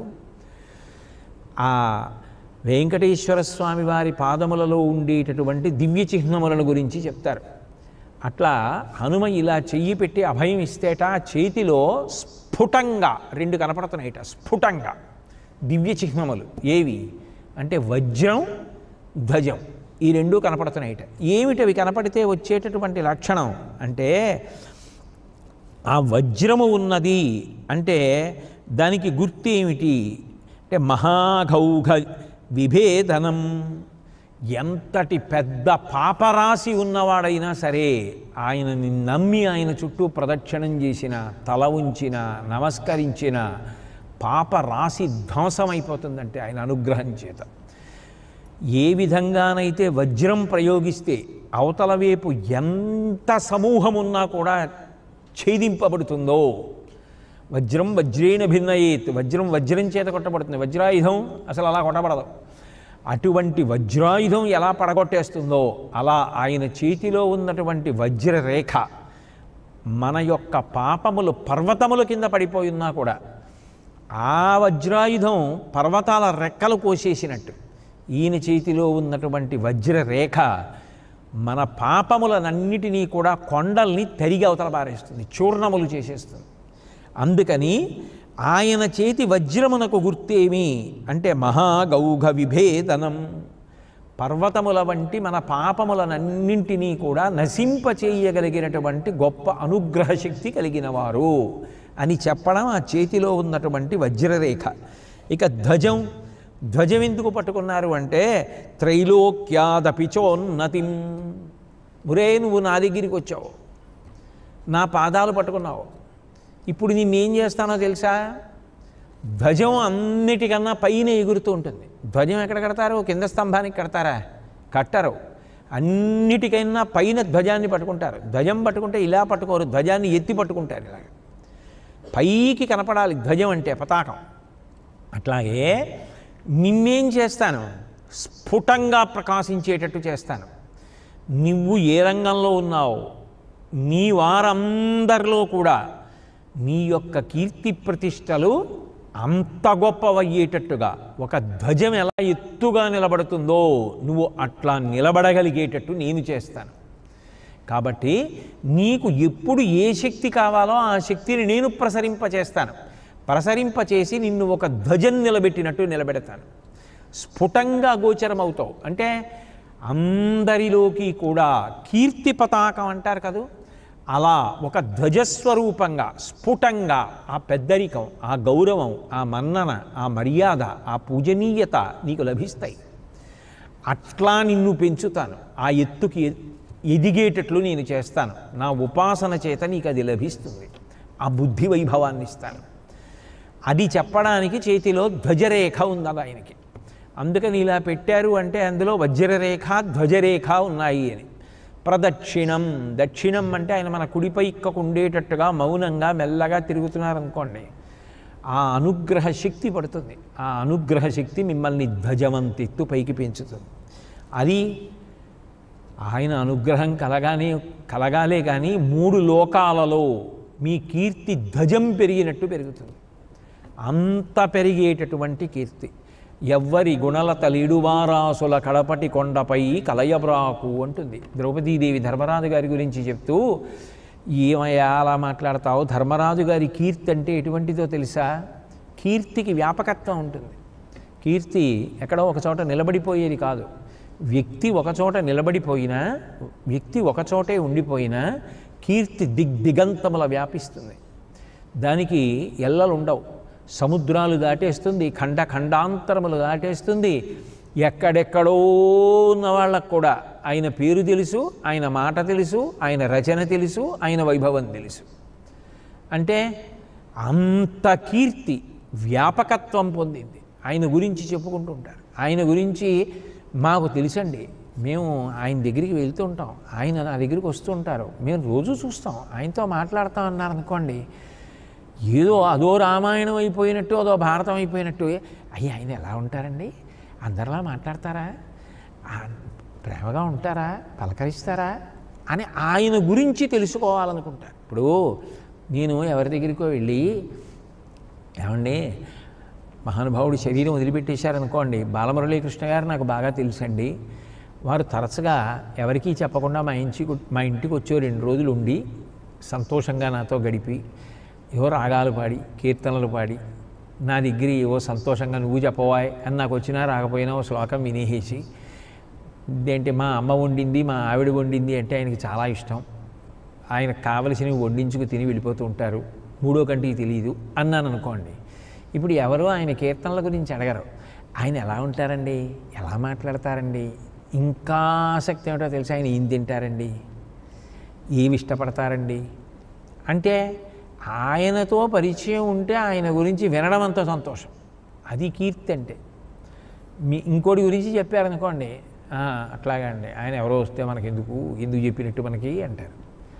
కీర్తి అంటే ఆయన గురించి తెలుసుకోవాలన్న కుతూహలం, చూడాలన్న కుతూహలం, వినాలన్న కుతూహలం, అది వ్యాపకత్వంతో ఉంటుంది. అది ఎంత వ్యాపించింది ధర్మరాజు గారి కీర్తి. ఎవ్వని గుణలత లీడు వారాసుల కడపటి కొండపై కలయబ్రాకు అంది. 7 సముద్రాలు దాటి అవతల ఉన్నటువంటి పర్వత శిఖరాల మీదకి ఎక్కిందయా ధర్మరాజు గారి యొక్క గుణముల తీగ అంటే అక్కడ వరకు చెప్పుకుంటారు.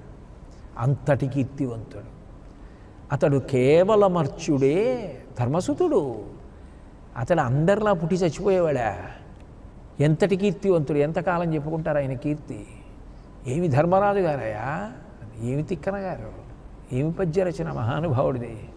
కాబట్టి నిన్ను అంత గొప్పవాణ్ణి చేయగలను సుమా, అది ఆయన చేతిలో ఉన్నటువంటి ధ్వజం. కాబట్టి హాదవజ్ర ఔర్ధ్వజా విరాజై, వజ్రము ధ్వజము పట్టుకుని ఉన్నటువంటి వారు. అట్లాగే కాంధేమూంజనేవు సాజై. ఉపనయన సంస్కారం గురించి మాట్లాడుతున్నారు. యజ్ఞోపవీతం వేసుకుని ఆ మేఖలను ధరించినటువంటి వారై ఉంటారు. ఎందుకట్లా? అసలు ఆ ఉపనయన సంస్కారము వలన వచ్చేటటువంటి ప్రయోజనం ఏమిటి అంటే కేవలం ఏదో గురువుగారి దగ్గరికి వెళ్ళడం, వేదం చదువుకోవడం ఒక్కటే కాదు, దాని విస్తృత స్థాయి అర్థం గురించి చెప్పారు. చెప్తూ అన్నారు,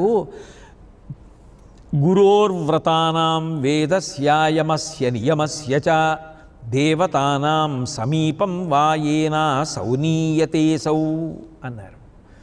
ఉపనయనం చేసుకున్నాడు అంటే దాని వలన ఒక గొప్ప అర్హతని పొందాడు. ఇప్పుడు ఆ అర్హతని నువ్వు వాడుకుని పైకెక్కుతావా? ఆ అర్హత నీకు ఉన్నా కూడా ఆ అర్హతని వినియోగించుకోలేక నీ ఎదుగుదలకి నువ్వు కారణం కాలేకపోతావా? నీ చేతిలో ఉన్నది. ఎందుకనంటే ఉద్ధరేణాత్మనాత్మానం, ఎవరి ఉద్ధరణ వాళ్ళు చూసుకోవాలి తప్పించి ఎవరిని ఉద్ధరిస్తారు? ఎవరికి దాహం ఇస్తే వాడిని నీళ్ళు తాగాలి, ఎవరికి ఆకలి ఇస్తే వాడు అన్నం తినాలి, ఎవరికి నిద్ర వస్తే వాడిని నిద్రపోవాలి. అంతేగాని ఒకరినొకడు ఉద్ధరిస్తాడా? అలా ఎలా ఉంటుంది? దేనికి ఉపనయనం అంటే ఒక్క ఉపనయనమును పొందినటువంటి వాడు యజ్ఞోపవీత ధారణ చేశాడు, మేఖలాధారణ చేశాడు అంటే ఎన్నిటికి అది చిహ్నము అన్నారు. గురోర్వ్రతానాం వేదస్య ఉపనయనం, గురువుగారి దగ్గరికి వెళ్ళి వేదములను తెలుసుకుంటున్నాడు. వేదములు ఏమిటి? వేదోఖిలో ధర్మమూలం, ధర్మం అనేది ఏది అది వేదము చేత ప్రధానముగా చెప్పబడేది. మనిషి జీవితంలో అన్నిటికన్నా పెద్ద పీట వెయ్యాలన్న తాపత్రయమైనా కనీసం అక్కడక్కడ తడబాట్లు ఉండొచ్చు, నేను కాదన్నా, ఎవ్వరూ 100% పట్టుకోలేకపోవచ్చు. కానీ ఆర్తి వద్దులే అధర్మం అన్న కనీసం వెగటు, ధర్మం పట్టుకోవడంలో ఉత్సాహం, ఇవి మనలో పెంపొందించుకోవాలి అన్న తాపత్రయం కలగాలంటే అసలు ధర్మం ఏదో తెలుసుకోవాలి కదా. ఆ ధర్మం ఏదో తెలుసుకోవాలంటే గురువుగారి దగ్గరికి వెళ్ళాలి. గురువుగారి దగ్గరికి వెడితే కదా ధర్మం తెలిసేది. మేము కొత్తగా వినేది ఏముందండి అన్నవాడు అదృష్టవంతుడు. కాబట్టి గురువుగారి దగ్గరికి వెళ్ళి వేదం తెలుసుకొని, ధర్మం తెలుసుకొని, యమస్య నియమస్య చ, నువ్వు ఏమయ్యా వదిలేయి. నువ్వు ఏమైనా నీ మనసుని నిగ్రహించడం నీకు చేత కానప్పుడు ఎక్కడికి వెళ్ళినా జీవితంలో నువ్వు సఫలీకృతుడవుతావన్న నమ్మకం మాత్రం లేదు. ఎందుకని? మనసుని నియంత్రించడం అన్నది దేనికి నియంత్రిస్తారు? అధర్మం వైపుకి వెళ్ళిపోకుండా నియంత్రించాలి. ఎక్కడో 1-2 చోట్ల పొరపాటు ఉండవచ్చుగాక, నేను కాదన్ను, ఎవరూ 100% పట్టుకుంటారని నేను అన్ను. కానీ కనీసం యమనియమాలంటే మనసుని నియంత్రించడం ఎలా అన్నదాని మీద సాధన నువ్వు చేశావా? అసలు ఆ మనసు విజృంభించి తిరుగుతూ ఉంటుంది, దానికి అధర్మం అంటే ఆసక్తి, దానికి ధర్మం వదిలిపెట్టి ఏం చేసేయమన్నా సంతోషం. కాబట్టి దాన్ని తప్పించడం ఎలా అన్నదాని మీద సాధన నేర్చుకున్నావా? అది నేర్చుకోవడానికి గుర్తు ఏమిటంటే దానికి అర్హతని కల్పించాం. నేను ఇది ముందు నేర్చుకో అనడం ఆ సంస్కారానికి ప్రయోజనం. యమస్య నియమస్య చ దేవతానాం సమీపం వాయేనా సౌనీయతే సౌ. దేవతారాధన చెయ్యడానికి కావలసినటువంటి మెళకువలన్నీ తెలుసుకొని దేవతారాధన చెయ్యడం ప్రారంభం చేశాడు అని గుర్తు. అయిపోయినా నాకు ఆచమనం చేయడము రాదు, కలశారాధన చేయడము రాదు, ఓ పూజ చేయడము రాదు, పూజలో ఉపచారాలు ఎన్ని ఉంటాయో తెలీదు, ఏ ఉపచారం ఎలా చేస్తారో తెలీదు. దేనికప్పుడు ఆ సంస్కారం?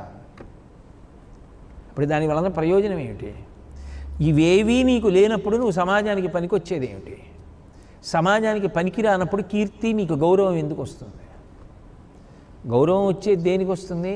నీ త్యాగబుద్ధి చేత, వీటి చేత నువ్వు సమాజానికి ఎంత ఉపకారం చేస్తావన్న దాని చేత. హనుమ ఏం చేస్తున్నారు? దీనితోటి లోకోపకారం చేస్తున్నారు, 10 మంది కొరకు తాపత్రయపడుతున్నారు. అందులో ఆయనకి ఏ స్వార్థం లేదు. అందుకే ముంజగడ్డితో నేసినటువంటి 3 పేటల మేఖల ఎందుకు కడతారు అంటే నీ ప్రాణ అపానములకు బలము కలుగుగాక, అందుకు ఆ మంత్రాలు. సత్యము నీ తపస్సులకు రక్షణ కలుగుగాక. నీ యందు సత్యము నిలబడాలి. సత్ తీయం, ఏది మారదో అది తెలుసుకునే ప్రయత్నంలో నువ్వు చేసే తపస్సు నిలబడుగాక, అది భంగమును పొందకుండుగాక. దానికి అడ్డొచ్చేటటువంటి రాక్షసులు శత్రువులు నశింపబడుదురుగాక. నువ్వు ఉన్నతిని పొందెదవుగాక. అందుకు మేఖలాధారణ, అందుకు ముంజగడ్డితో కట్టడం. ఉపనయనం చేసి యజ్ఞోపవీతం ఎందుకు వేస్తున్నారు? ఇవి హనుమకున్నాయి అంటున్నారు ఆయన. అవి ఉన్నాయి అని చెప్పడం ఎందుకు అంటే, అవి అసలు ఎందుకు చేసుకున్నారో తెలుసుకుని లోకం కోసం అన్వయం చేయడంలో ఇంకా ఆయనకన్నా గొప్పవారు లేరు. అప్పుడు ఆయన నీకు ఆదర్శం అయితే కనీసం ఆయనలో కోటాను కోట్ల వంతుల్లో ఒక్క వంతైనా నీకొస్తే నువ్వు కూడా నీకున్నదాన్ని సమాజానికి వెచ్చించి సమాజ ఉద్ధరణ చేత నువ్వు సంతోషించడం నీకు అలవాటు అవుతుంది. నీకున్న ఏ విభూతిని సమాజం కోసం నేను వాడను. నేను ఏదైనా వాడితే నాకు ఇష్టమైతేనే తప్ప సమాజం కోసం నాకున్న విభూతిని నేను త్యాగం చేయడం అట్లా నేను చేయను. అప్పుడు హనుమదారాధన అన్న మాటకు అర్థం ఎలా అన్వయం అవుతుంది? ఆయన తన దగ్గర ఎన్ని విలువైన ఉన్నాయో అన్నీ సమాజం యొక్క ఉద్ధరణకే ఉపయోగించారు. తన కొరకు అని ఆయన ఏం ఉపయోగించుకున్నారు? అది ఉంటే హనుమ గురించి చెప్పుకోవడం ఎందుకు? హనుమ తన కొరకు ఇదిగో ఇది చేసుకున్నారన్న పని ఒక్కట్లేదు. శంకరాచార్యుల వారి విషయంలో లేదు. ఏది చేసినా సమాజోద్ధరణ కొరకే, 10 మంది ప్రయోజనం కొరకే. వాళ్ళు సంతోషించాలి, వాళ్ళు సంతోషిస్తే నాకు సంతోషం, అందుకు చేశారు ఆయన. చీపురు కట్టలతో దెబ్బలు తిన్నారు. లంకాపట్టణంలో చారీకుడు అని చెప్పి ఆయన్ని కొట్టారు కర్రలు పెట్టి. కొడితే ఆయన దెబ్బలు తిన్నారు. వజ్ర శరీరం, ఒక్కసారి అరిచేత్తో సరిస్తే చచ్చిపోతారు అందరూ. అయినా తిన్నారు. ఎందుకు తిన్నారు? కొడితే కొట్టని, అవమానిస్తే అవమానించని. ఇవన్నీ ఒకెత్తు. నేను వెళ్ళిన తర్వాత నా స్వామి లంకాపట్టణం యొక్క బలం ఎటువంటిది అని అడిగితే, రాత్రి చూశానంత బాగా చూడలేదు అని ఎట్లా చెప్తా? ఇది నాకు మంచి అవకాశం. వాళ్ళే నన్ను కట్టి తిప్పుతున్నారు, వాళ్ళే కొడితే కొట్టారు, కానీ నా స్వామి కోసం భరిస్తాను.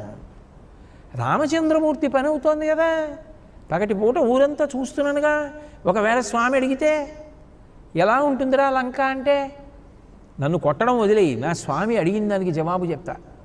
యుద్ధం వస్తే లంకాపట్టణం ఆనుపానులు నాకు తెలుస్తాయి. ఇది నాకు అవకాశం, అందుకు దెబ్బలు తింటా. అది హనుమ అంటే, అది త్యాగం అంటే, అది అమృతత్వం అంటే. తను అవమానింపబడిన, దెబ్బలు తిన్న స్వామి కార్యం నెరవేరిందా? వానరజాతి పరువు ప్రతిష్టలు నిలబడ్డాయా? సత్యధర్మములు నిలబడతాయా? అంతే. అంతేగాని నా మనసుకి సంతోషంగా ఉంటుందా? అదొక్కటి చూస్తే జీవితంలో నీకు త్యాగం అన్న మాట ఎప్పటికి అబ్బుతుంది. త్యాగేనైకే అమృతత్వ మానసు. ఇది నీ చేసేదా, ఇది నీ చెయ్యందా అన్న మాటలు ఉండవు. ఏదైనా చెయ్యగలగాలి. ఏదైనా చెయ్యగలిగితేనే కదా. గాంధీ మహాత్ముడి దగ్గరికి సబర్మతి ఆశ్రమానికి డాక్టర్ రాజేంద్ర ప్రసాద్ వాళ్ళు వెడితే ఏం చేయమంటారు అని అడిగితే, ఇప్పటికి రాష్ట్రపతి అభ్యర్థి అంత సమున్నత స్థాయి జాతీయ నాయకులు వెడితే, కుష్ఠరోగుల యొక్క పాయిఖానాలు తుడవండి, ఈ వారం రోజులు ఇది మీ కర్తవ్యం అనేవారు. నేను కుష్ఠరోగుల పాయిఖానా తుడిచి మలమూత్రాలు ఎత్తనా అని అనలేదు ఎవరు. ఎత్తారు. ఆయన చెప్పింది చేయడం గొప్ప, మనకి నచ్చింది చేయడం గొప్ప కాదు అని తెలుసుకున్నారు కాబట్టి చరిత్రలో వాళ్ళు సువర్ణాక్షరాలతో లిఖింపబడ్డారు. అది హనుమ అంటే, అది హనుమదుపాసన అంటే. అది రావాలి జీవితంలో. అది వచ్చిన వాడే కీర్తివంతుడు, వాడు ధ్వజంలా ఎగిరినవాడు. కాబట్టి అటువంటి స్థితి కలగడం, దాని కొరకు రక్షణ పొందడం.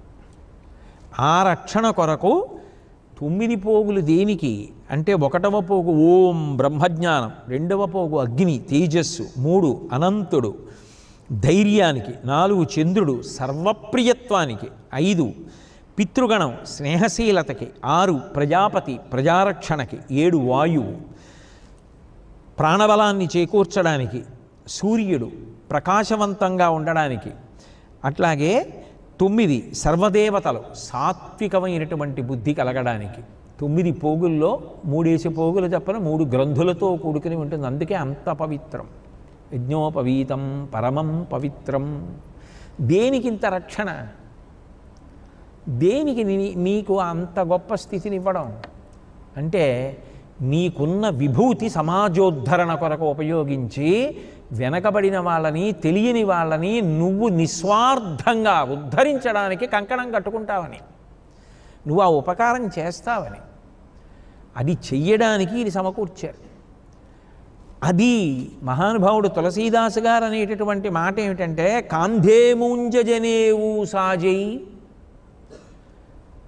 హనుమ అటువంటి అలంకారంతో ఉన్నారు. ఆయన ముంజ జందము కలవాడా అంటే దాని అర్థం తెలుసుకున్నటువంటి విద్య, అనుష్ఠించిన అనుష్ఠానం, పొందిన బ్రహ్మజ్ఞానం ఇవి ఏవి నీ కొరకని దాచుకున్నవాడివి కాదు. ఎప్పుడూ లోకోద్ధరణ కొరకు, ఎక్కడ అవసరం ఉందో అక్కడ దాన్ని ఉపయోగించట కొరకు అంతే. అట్లా త్యాగశీలివై బ్రతికిన మహానుభావ, బ్రతుకుతున్నవాడా, చిరంజీవి, నిన్ను పిలిస్తే నిన్ను పొగిడితే రావడం కాదు. ఎత్ర ఎత్ర రఘునాథ కీర్తనం తత్ర తత్ర కృతమస్తకాంజలిం. అంతటి వినయశీలి, అంతటి మహాభక్త. అది పరవశం తులసీదాస్ గారిది. ఏమి హనుమ మా స్వామి, ఎంత గొప్పవాడు.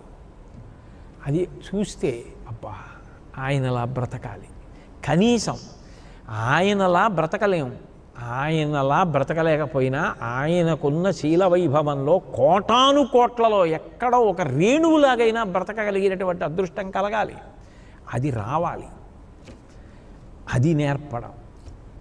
అది సంస్కార వైభవం. అది కవిత్వానికి ఉన్నటువంటి గొప్పతనం. అది మహాత్ములు చేసే కవిత్వం అలా ఉంటుంది.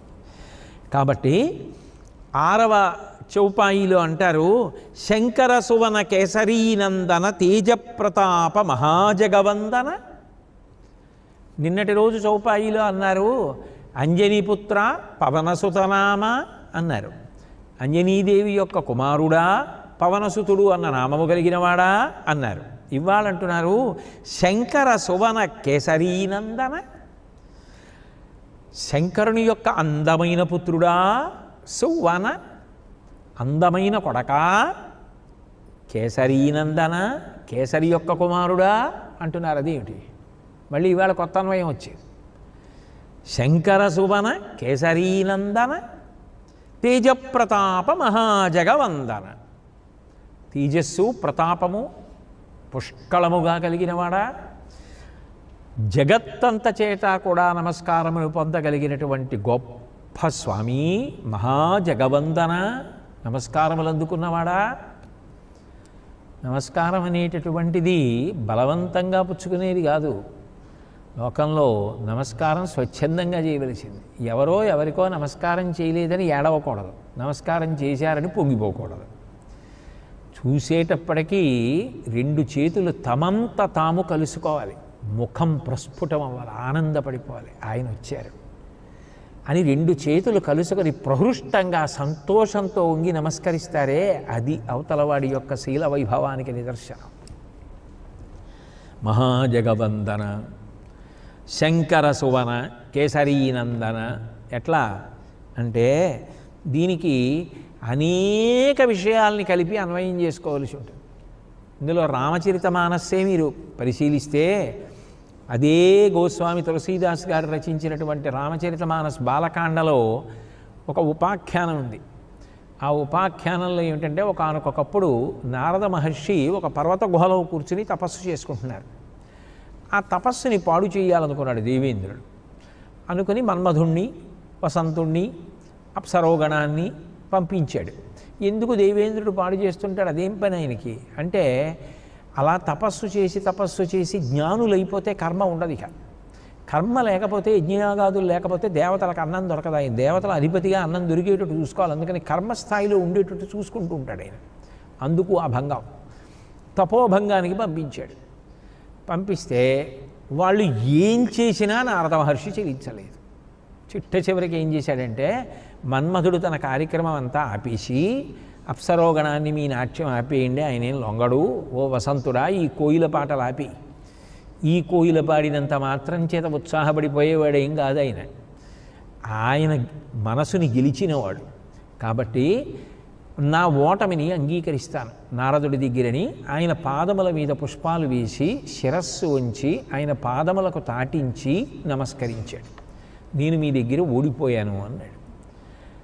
ఆ మాట అన్న తర్వాత నారదుడు తపస్సు పూర్తి చేసుకున్నాడు. కానీ ఆయనకు చిన్న అతిశయం బయలుదేరింది.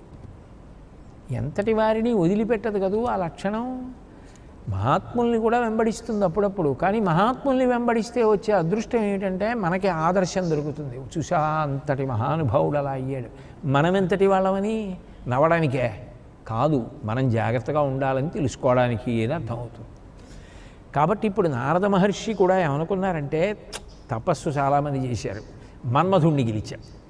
మన్మధుడంత వాడు వచ్చి నా పాదముల దగ్గర వంగి నమస్కరించి ఓటమిని అంగీకరించి పుష్పాంజలి ఘటించాడు. ఇది నేను గర్వించదగ్గ విషయం అనుకుని ముందు కైలాసానికి వెళ్ళాడు. వెళ్ళి పరమశివుడి దగ్గరికి వెళ్ళాడు. వెళ్ళి, అయా మీరు కూడా మన్మథ బాణం వేసే తపస్సులో బహిర్ముఖులై ఉలిక్కిపడ్డారు. ఉలిక్కిపడి ఎవర్రా నా మీద బాణం వేసిన వాడిని పరిశీలించారంటే కొంచెం లొంగారా మొదటి బాణానికి. నేను అసలు కదల్లా, మన్మధుడే వచ్చి నా పాదముల మీద పడి నమస్కరించి ఓడిపోయానని అంగీకరించాడు. ఈ విషయంలో నేను మీకన్నా అధికుణ్ణి కదూ అన్నాడు. ఆయన శంకరుడు, ఆయన ఎప్పుడూ నేను గొప్పవాడిని అండం. సదాశివ ఆయన అబ్బో మీరే గొప్పవారు అంటుంటాడు. అందుకని ఆయన అన్నాడు, చాలా మంచి మాట నిజం సుమా, ఒక బాణం పడితే నేను కదిలేను కదూ, నువ్వు కదలలేదు, నువ్వే గొప్పవాడివి నారదా. కానీ నేను ఒక్క మాట చెప్తాను గుర్తుపెట్టుకో అన్నాడు. ఏమిటి అన్నాడు నారదుడు. నాకు చెప్పావు కదా, విష్ణుమూర్తికి మాత్రం చెప్పకు అన్నాడు. నిజానికి శివుడు ఒకడు కేశవుడు ఒకడునా, రెండు కాదు. అంటే ఆయనకి పాఠం చెప్పాలని అనిపించబట్టే అలా చెప్పారు. ఎవరికి చెప్పద్దన్నారో అతిశయం ఉన్నవాడు వాళ్ళకే చెప్పడానికి వెళ్తాడు. అందుకని ఆయన వెంటనే వైకుంఠానికి వెళ్ళాడు. వెళ్ళి విష్ణుమూర్తికి చెప్పాడు. అయితే విష్ణుమూర్తి చమత్కారి, ఆయన పాఠం చెప్పడంలో ఆయనకన్నా అగ్రగణ్యుడు ఉండడు. పరిపాలన యందు అది ఒక అంతర్భాగం. ఎక్కడ ఎవరిని ఎలా చక్కదిద్దాలో అలా చక్కదిద్దాలి. అందులోనూ ఎవరిని చక్కదిద్దాలి అంటే బాగా పనికొచ్చేవాళ్ళు, బాగా వృద్ధిలోకి రావలసిన వాళ్ళు, ఎవరు గొప్పగా నిలబడగలరో అటువంటి వారిని చక్కదిద్దాలి. కానీ అక్కర్లేని వాళ్ళని, ఎప్పుడూ మాట వినని వాళ్ళని, ఆసక్తి లేని వాళ్ళని చక్కదిద్దే ప్రయత్నం ఎందుకు? వాళ్ళు ఏదో ఒక తప్పు అయితే చేశారు, కానీ వాళ్ళు చెడ్డవాళ్ళు మాత్రం కారు. వాళ్ళని చక్కదిద్దాలి, వాళ్ళని ఇంకా బాగా పనికొచ్చేటట్టు చేయాలి. వాళ్ళ దోషం అందుకు దిద్దాలి. కోపంతోటో క్రోధంతోటో దిద్దకూడదు. వాళ్ళు ఇంకా బాగా పనికి రావాలని దిద్దాలి, ప్రేమతో దిద్దాలంతే. పైకి కోపం నటించాలంతే, అది అంతర్భాగం. అది శ్రీ మహావిష్ణువుకు ఉన్నట్టు ఎక్కడా కనపడదు. అంత పరిపాలనాంశ అయింది. అందుకని ఆయన ఏం చేశారంటే, నారదా నువ్వు చెప్పింది గొప్ప విషయం, ఎక్కడుంటుందా ఇలాగా, నిజం సుమా, మన్మధుణ్ణి గెలిచావు సుమా నువ్వు అన్నారు. పరమానందపడిపోయి విష్ణుమూర్తి కూడా ఒప్పుకున్నారు. ఏమిటో శివుడు విష్ణువుకి చెప్పొద్దన్నాడు అనుకుని పాపం వెళ్ళిపోతున్నాడు నారదుడు. రామచరిత మానసులో ఉన్న విషయం నేను చెప్తున్నది నా సొంత కథ కాదు. వెళ్ళిపోతుంటే శ్రీ మహావిష్ణువు ఏం చేశారంటే ఒక గొప్ప నగరాన్ని కనపడేటట్టు చేశారు. ఆ నగరంలో స్వయంవరం అవుతుంది. నారదుడు కదూ రాజాంతఃపురంలోకి వెడతాడు. ఏమిటి ఈ హడావిడి అంటే, నా కుమార్తెకి స్వయంవరం అవుతోంది, ఈమె రాజకుమార్తె అని చూపించాడు రాజుగారు. ఆమె గొప్ప సుందరాంగి. ఇంతటి నారదుడికి ఈమెని వివాహం చేసుకున్నవాడు భాగ్యవంతుడు. ఇన్నైనా ఉండవచ్చుగాక.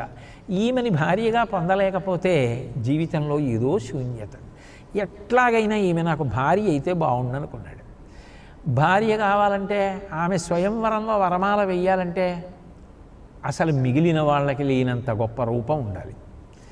అంత గొప్ప ఆకర్షణీయమైన రూపం ఎవరిది? శ్రీ మహావిష్ణువుది. కాబట్టి ఇప్పుడు ఇంకా వైకుంఠానికి వెళ్ళి ఆయన అడిగి తెచ్చుకునే లోపల స్వయంవరానికి సమయం అయిపోతుంది కదా. అందుకని ఆయన అక్కడే కూర్చుని ధ్యానమగ్నుడయ్యాడు. విష్ణువు ప్రత్యక్షమయ్యారు. ఏం కావాలి నారదా నీకని అడిగారు. ఏం లేదండి, స్వయంవరం అవుతోంది, ఆ పిల్ల చాలా అందగత్తె, ఆమెని పొందలేకపోతే భార్యగా జీవితం వ్యర్థం. అందుకని మీ రూపం నాకు ఇవ్వండి కొంచెం స్వయంవరం అయ్యే వరకు. మీ అంత ఆకర్షణీయమైన రూపం లోకంలో ఎక్కడుంటుంది, అందుకని మీ రూపాన్ని ఇవ్వండి అన్నారు. అంతే కదా, దానికోసం నువ్వు ఇంత కష్టపడి అడగాల, ఇచ్చాను తీసుకోవాలి. ఇస్తే మాత్రం వచ్చిందని ఎలా తెలుస్తుంది? అంత అందంగా అయిపోయానని తాను చూసుకుంటాడా? ఆయన తొందరలో ఆయన ఉన్నాడు. ఆయన తొందర ఏమిటి? ఆయనని ఆయన చూసుకోవడం కాదు, ఆయన్ని ఆవిడ చూడాలని. అందుకని వెళ్ళి గబగబా పక్కన కూర్చున్నాడు. రామచరితమానస్సులో అయితే ఇది శివకింకరులు ఇద్దరు వినేశారు. వాళ్ళిద్దరూ బ్రాహ్మణ రూపాల్లో పక్కన కూర్చుని నారదుడిని ఇంకా రెచ్చగొట్టారు. ఆయనకి విష్ణువానుగ్రహం కలిగింది, ఎంత గొప్ప సౌందర్యం పొందాడో చూడు, రాజకుమార్తె ఆయన మెడలో వరమాల వేయకుండా ఎలా ఉంటుంది అంటున్నారు. నిజానికి విష్ణుమూర్తి ఏం చేశారంటే ఆయనకి కోతి ముఖం పెట్టారు. నారదుడి ముఖం కోతి ముఖం అయింది. అది ఎవరికి కనపడాలో వారికే కనపడేటట్టుగా పెట్టారు. పైగా మిగిలిన వాళ్ళందరికీ కనపడింది అనుకోండి, అలకల్లోలం అయిపోదు సభ. అందుకని ఎవరికి కనపడాలో వాళ్ళకే కనపడాలని పెట్టారు. పైగా అడిగినప్పుడు నారదుడికి ఏం చెప్పారు? ఏమయ్యా, నువ్వు నా రూపం కావాలని అడిగావు కదా, నీకు ఏది హితమో అది చేస్తాను కదా, నీకెందుకు వెళ్ళిరా అన్నారు. నీకు ఏది హితమో అంటే నా కోరిక తీరుతుంది అనుకున్నాడు ఆయన. అది విష్ణువు యొక్క మాట చమత్కారం అలా ఉంటుంది. ఈయన వచ్చి పాపం కూర్చున్నాడు. రాజకుమార్తె వచ్చింది. శ్రీ మహావిష్ణువు రాజకుమారుడి వేషంలో పక్కన కూర్చున్నారు.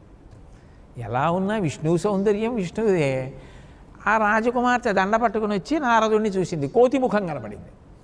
ఎవరికి కనపడాలో వాళ్ళకి కదా కనపడాలి. ఆమె వెంటనే ఇది కోతి ముఖంతో ఇలా ఉన్నాడు, వీడు వచ్చాడు ఏమిటి స్వయంవరానికి కనుక నా పక్కకి వెళ్ళిపోయి రాజకుమారుడి వేషంలో ఉన్న విష్ణుమూర్తి మెడలో వేసింది. అన్నీ ఆయన సృజించినవి, అవి నిజంగా అక్కడ ఉంటే కదూ మాయా కల్పిత దేశకాల కలన వైచిత్ర చిత్రీకృతిం అన్నట్టు ఈ సృష్టి ఎంత మాయో అదో అంత మాయ. ఆయన మెడలో మాల వేసేసింది. చాలా బాధ వచ్చేసింది నారదుడికి. ఇదేమిటి నా మెడలో మాల వేయలేదని. ఈ పక్కన ఉన్నారుగా శివుడికి సంబంధించిన కింకర్లు, అసలు మీ ముఖం ఒకసారి అద్దంలో చూసుకున్నారా, ఒకసారి చూసుకురండి, మీకు ఎందుకు వేయలేదో మాల మీకు అర్థం అవుతుంది అన్నారు. ఆయన వెళ్ళి ముఖం చూసుకున్నాడు. కోతి ముఖం కనపడి గబగబా వచ్చేటప్పటికి ఆ నగరం అంతర్ధానం అయిపోయింది. విష్ణువు లక్ష్మీదేవి ఈ రాజకుమార్తె ఉన్నారు.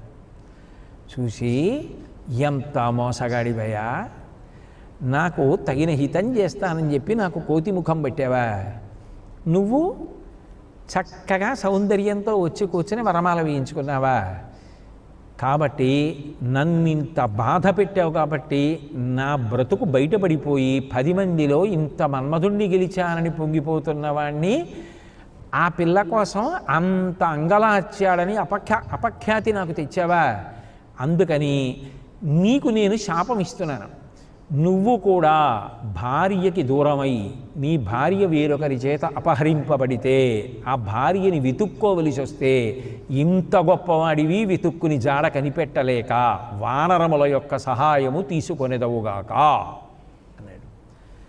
అనగానే విష్ణు అన్నారు, ఏమయ్యా, లోకంలో నన్ను స్తుతి చేసినా విమర్శ చేసినా నాకు అనుకూలమే తప్ప ప్రతికూలం కాదు, నీకు తెలియందా నారదా, ఇది కూడా నాకు ఒకప్పుడు పనికొస్తుందిలే అన్నారు. ఆయనని ఆవహించిన మాయ తొలగిపోయింది నారదుడికి.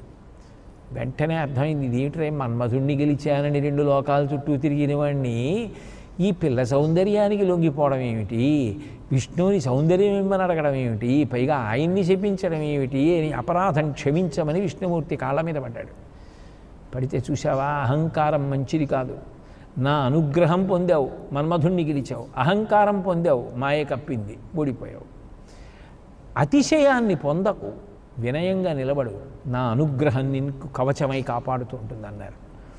కానీ శాపం అన్వయమైపోయింది, వానర సహకారం పొందాలి. అదే సమయంలో వేరొక చమత్కారం జరిగింది. కశ్యపుడు అనబడేటటువంటి ఒక గొప్ప వేదవేత్త తన భార్య సాధ్య అనబడేటటువంటి ఆవిడితో కలిసి పరమశివుడి గురించి గొప్ప తపస్సు చేశారు. ఆయన చేస్తున్నటువంటి మహోగ్రమైన తపస్సు చూసి ముచ్చటపడిపోయి అగ్నిహోత్రుడు వాయుదేవుడు ఆయనకి సహకరిస్తూ ఉండేవారు. ఆ తపస్సు చేసుకుంటున్నటువంటి కశ్యపుడికి ఒకానొకనాడు పరమశివుడు ప్రత్యక్షం అయ్యాడు. ఏం కావాలయా నీకు, ఇంత ఘోరమైన తపస్సు చేస్తున్నావు నా గురించి అని అడిగారు. అడిగితే కశ్యపుడు అన్నాడు, నువ్వు నాకు కుమారుడిగా రావాలి అన్నాడు. శంకరుడు నవ్వి అన్నాడు, నేను కుమారుడిగా రావడం అంత తేలికైన విషయమా, కానీ నువ్వు ఇంత గొప్ప తపస్సు చేశావు కాబట్టి తప్పకుండా నీకు కుమారుడిగా వస్తాను. నువ్వు కేసరి అన్న పేరుతో వానరరాజుగా జన్మిస్తావు. ఈ నీ భార్య సాధ్యాదేవి అప్పుడు అంజనాదేవి అన్న పేరుతో వస్తుంది. పుంజిక స్థల అనబడేటటువంటి ఆ అప్సరస శాపము చేత నీకు భార్యగా అంజనాదేవిగా వస్తుంది. అప్పుడు దేవతల యొక్క భార్యలయందు దేవతల అంశ రావడానికి అవకాశం ఉండదు కాబట్టి రామావతారంలో వానరుడిగా సహకారం చేస్తాను. ఎందుకనంటే నారదుడి శాపం ఉంది.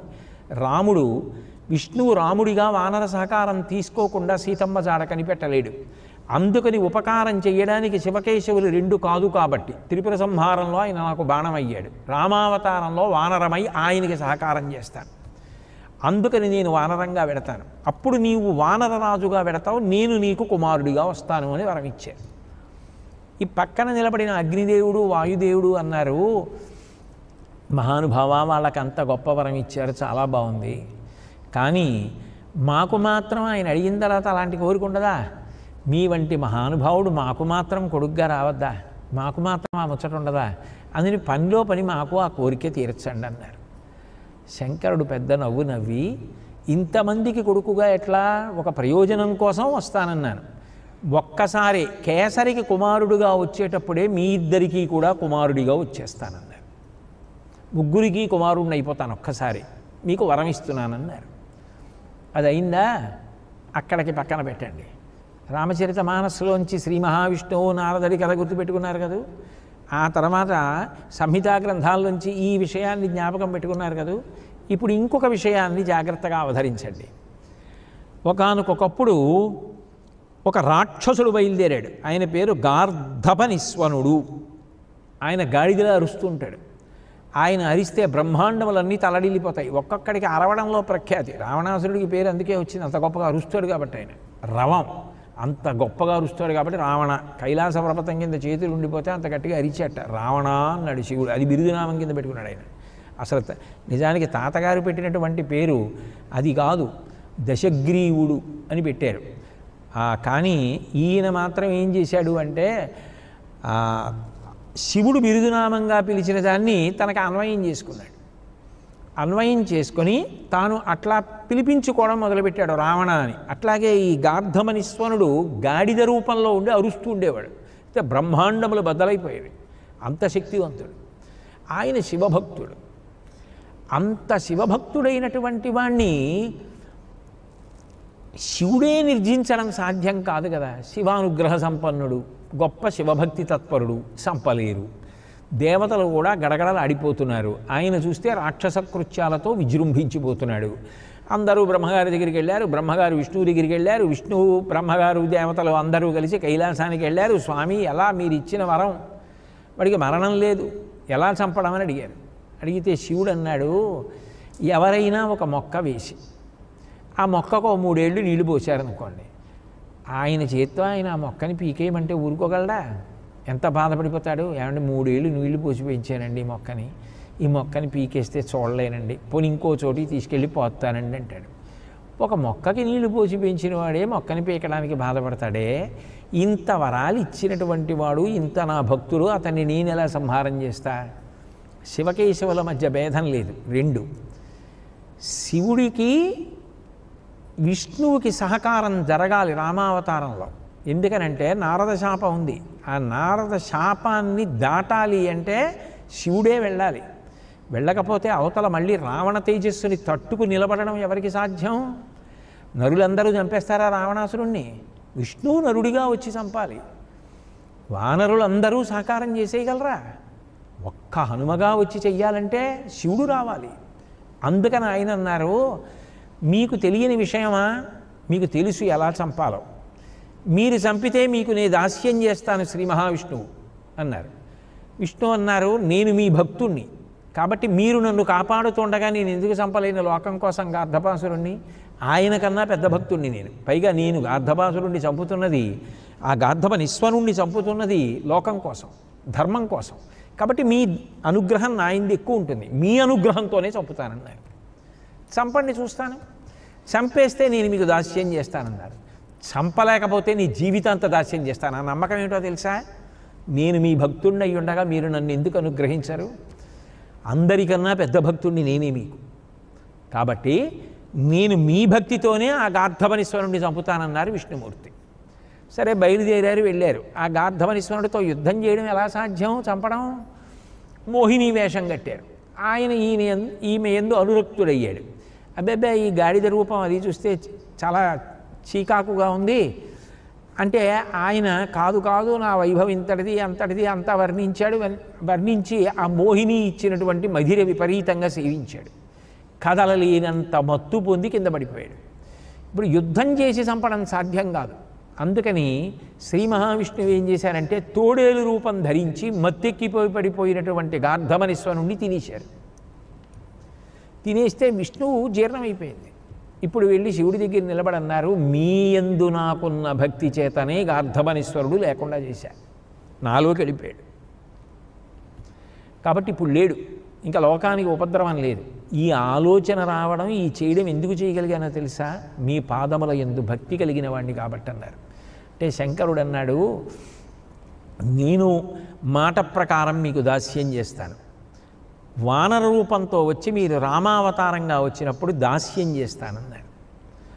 అంత మాట ఎందుకు, ఏదో అన్నారు కానీ అన్నారు. కాదు కాదు, ఆ అవతారంలో కథ అట్లాగే నడవాలి, అందుకని అట్లాగే వస్తా. నారద శాపం ఉంది. రెండుగా ప్రకాశించేటటువంటి దీపాలు శివకేశవులు తెలీదు, అందుకని శివుడు వస్తే తప్ప కదలదు కథ. అంత తేజోవంతుడే రావాలి హనుమగా. కాబట్టి నేను వస్తానన్నారు. ఇక్కడికి ఇది పక్కన పెట్టండి. ఇది పక్కన పెట్టారా? ఇప్పుడు దీనికి అన్వయంగా శంకరుడు ఏం చేశాడన్నది వినండి. ఆయన ఏం చేశాడంటే ఆ రామావతారం వచ్చేటటువంటి వేళ దగ్గర పడింది.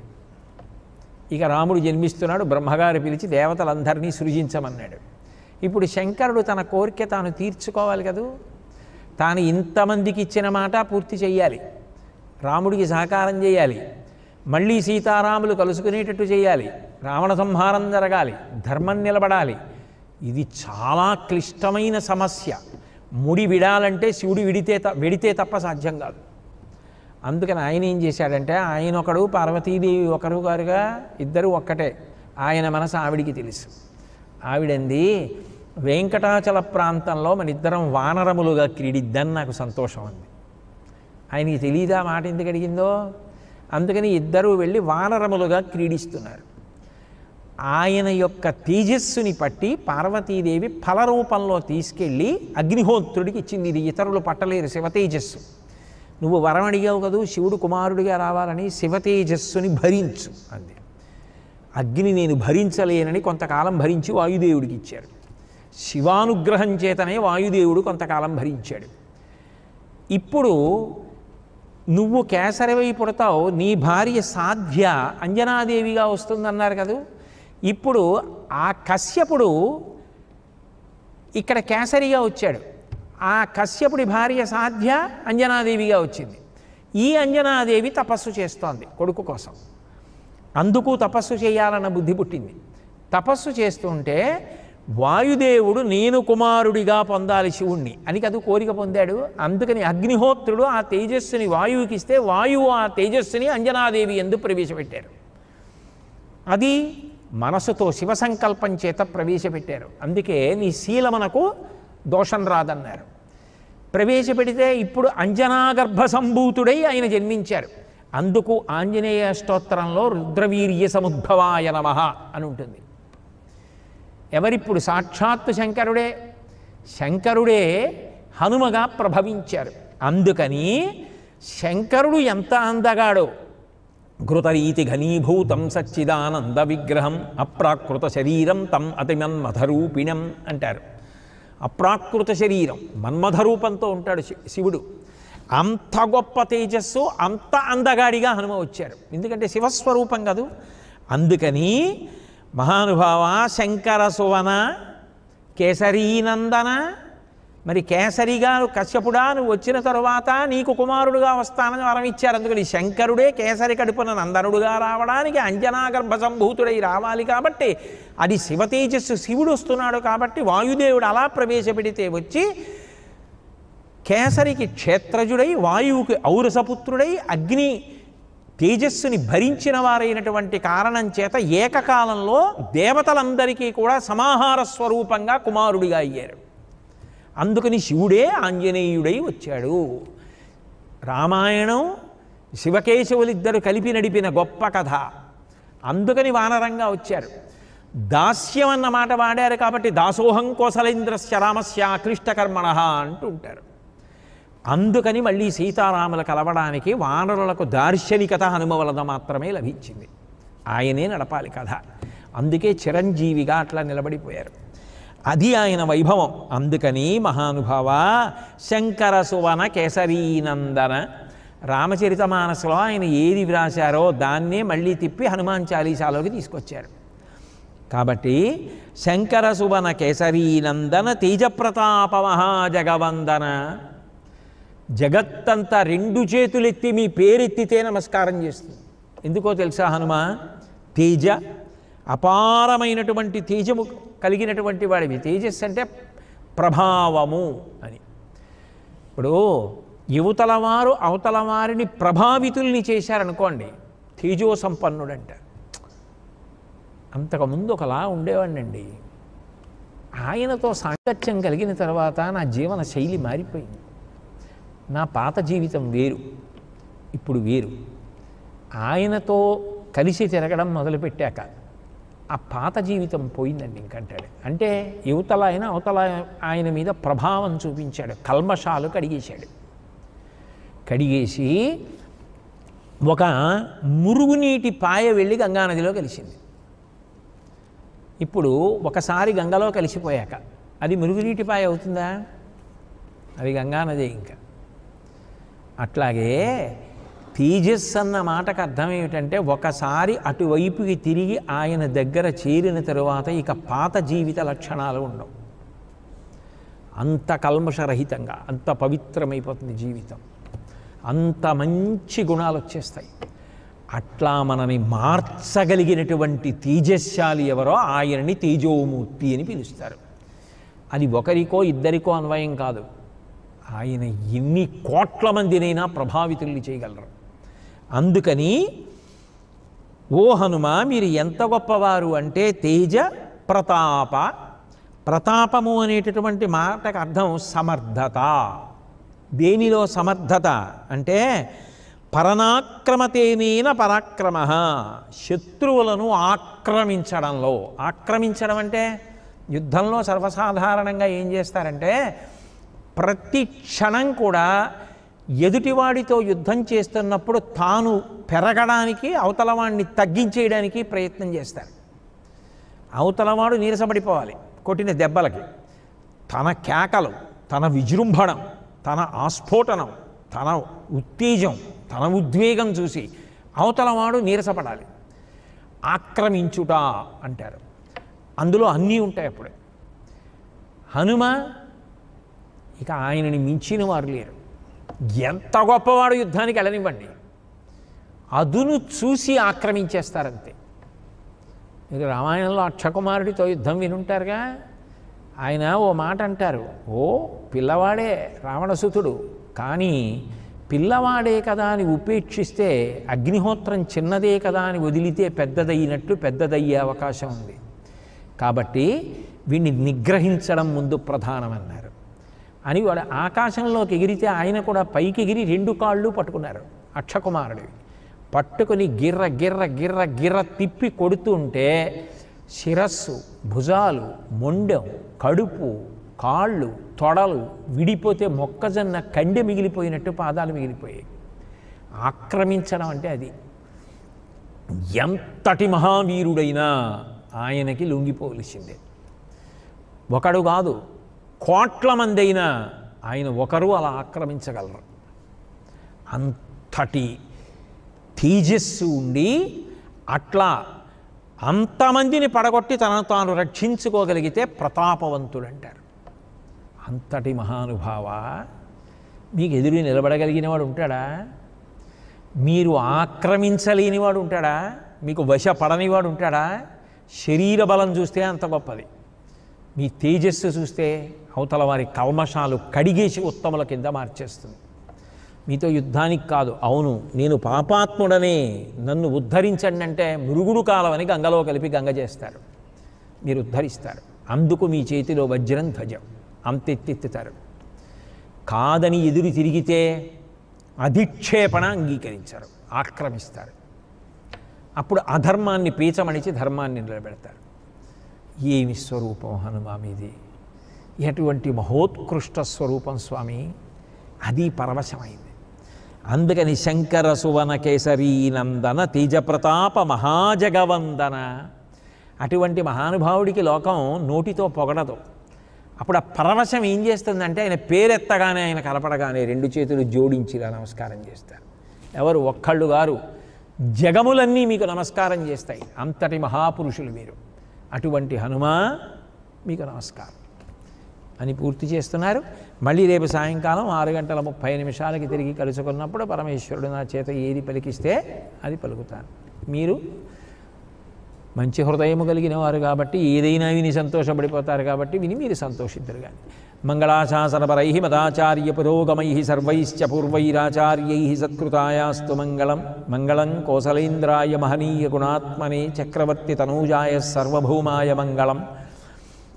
ఉమాకాంతాయ కాంతాయ కామితార్థప్రదాయిని శ్రీగిరీశాయ దేవాయ మలినాథాయ మంగళం. సర్వం శ్రీ ఉమామహేశ్వర పరబ్రహ్మార్పణమస్తు. స్వస్తి.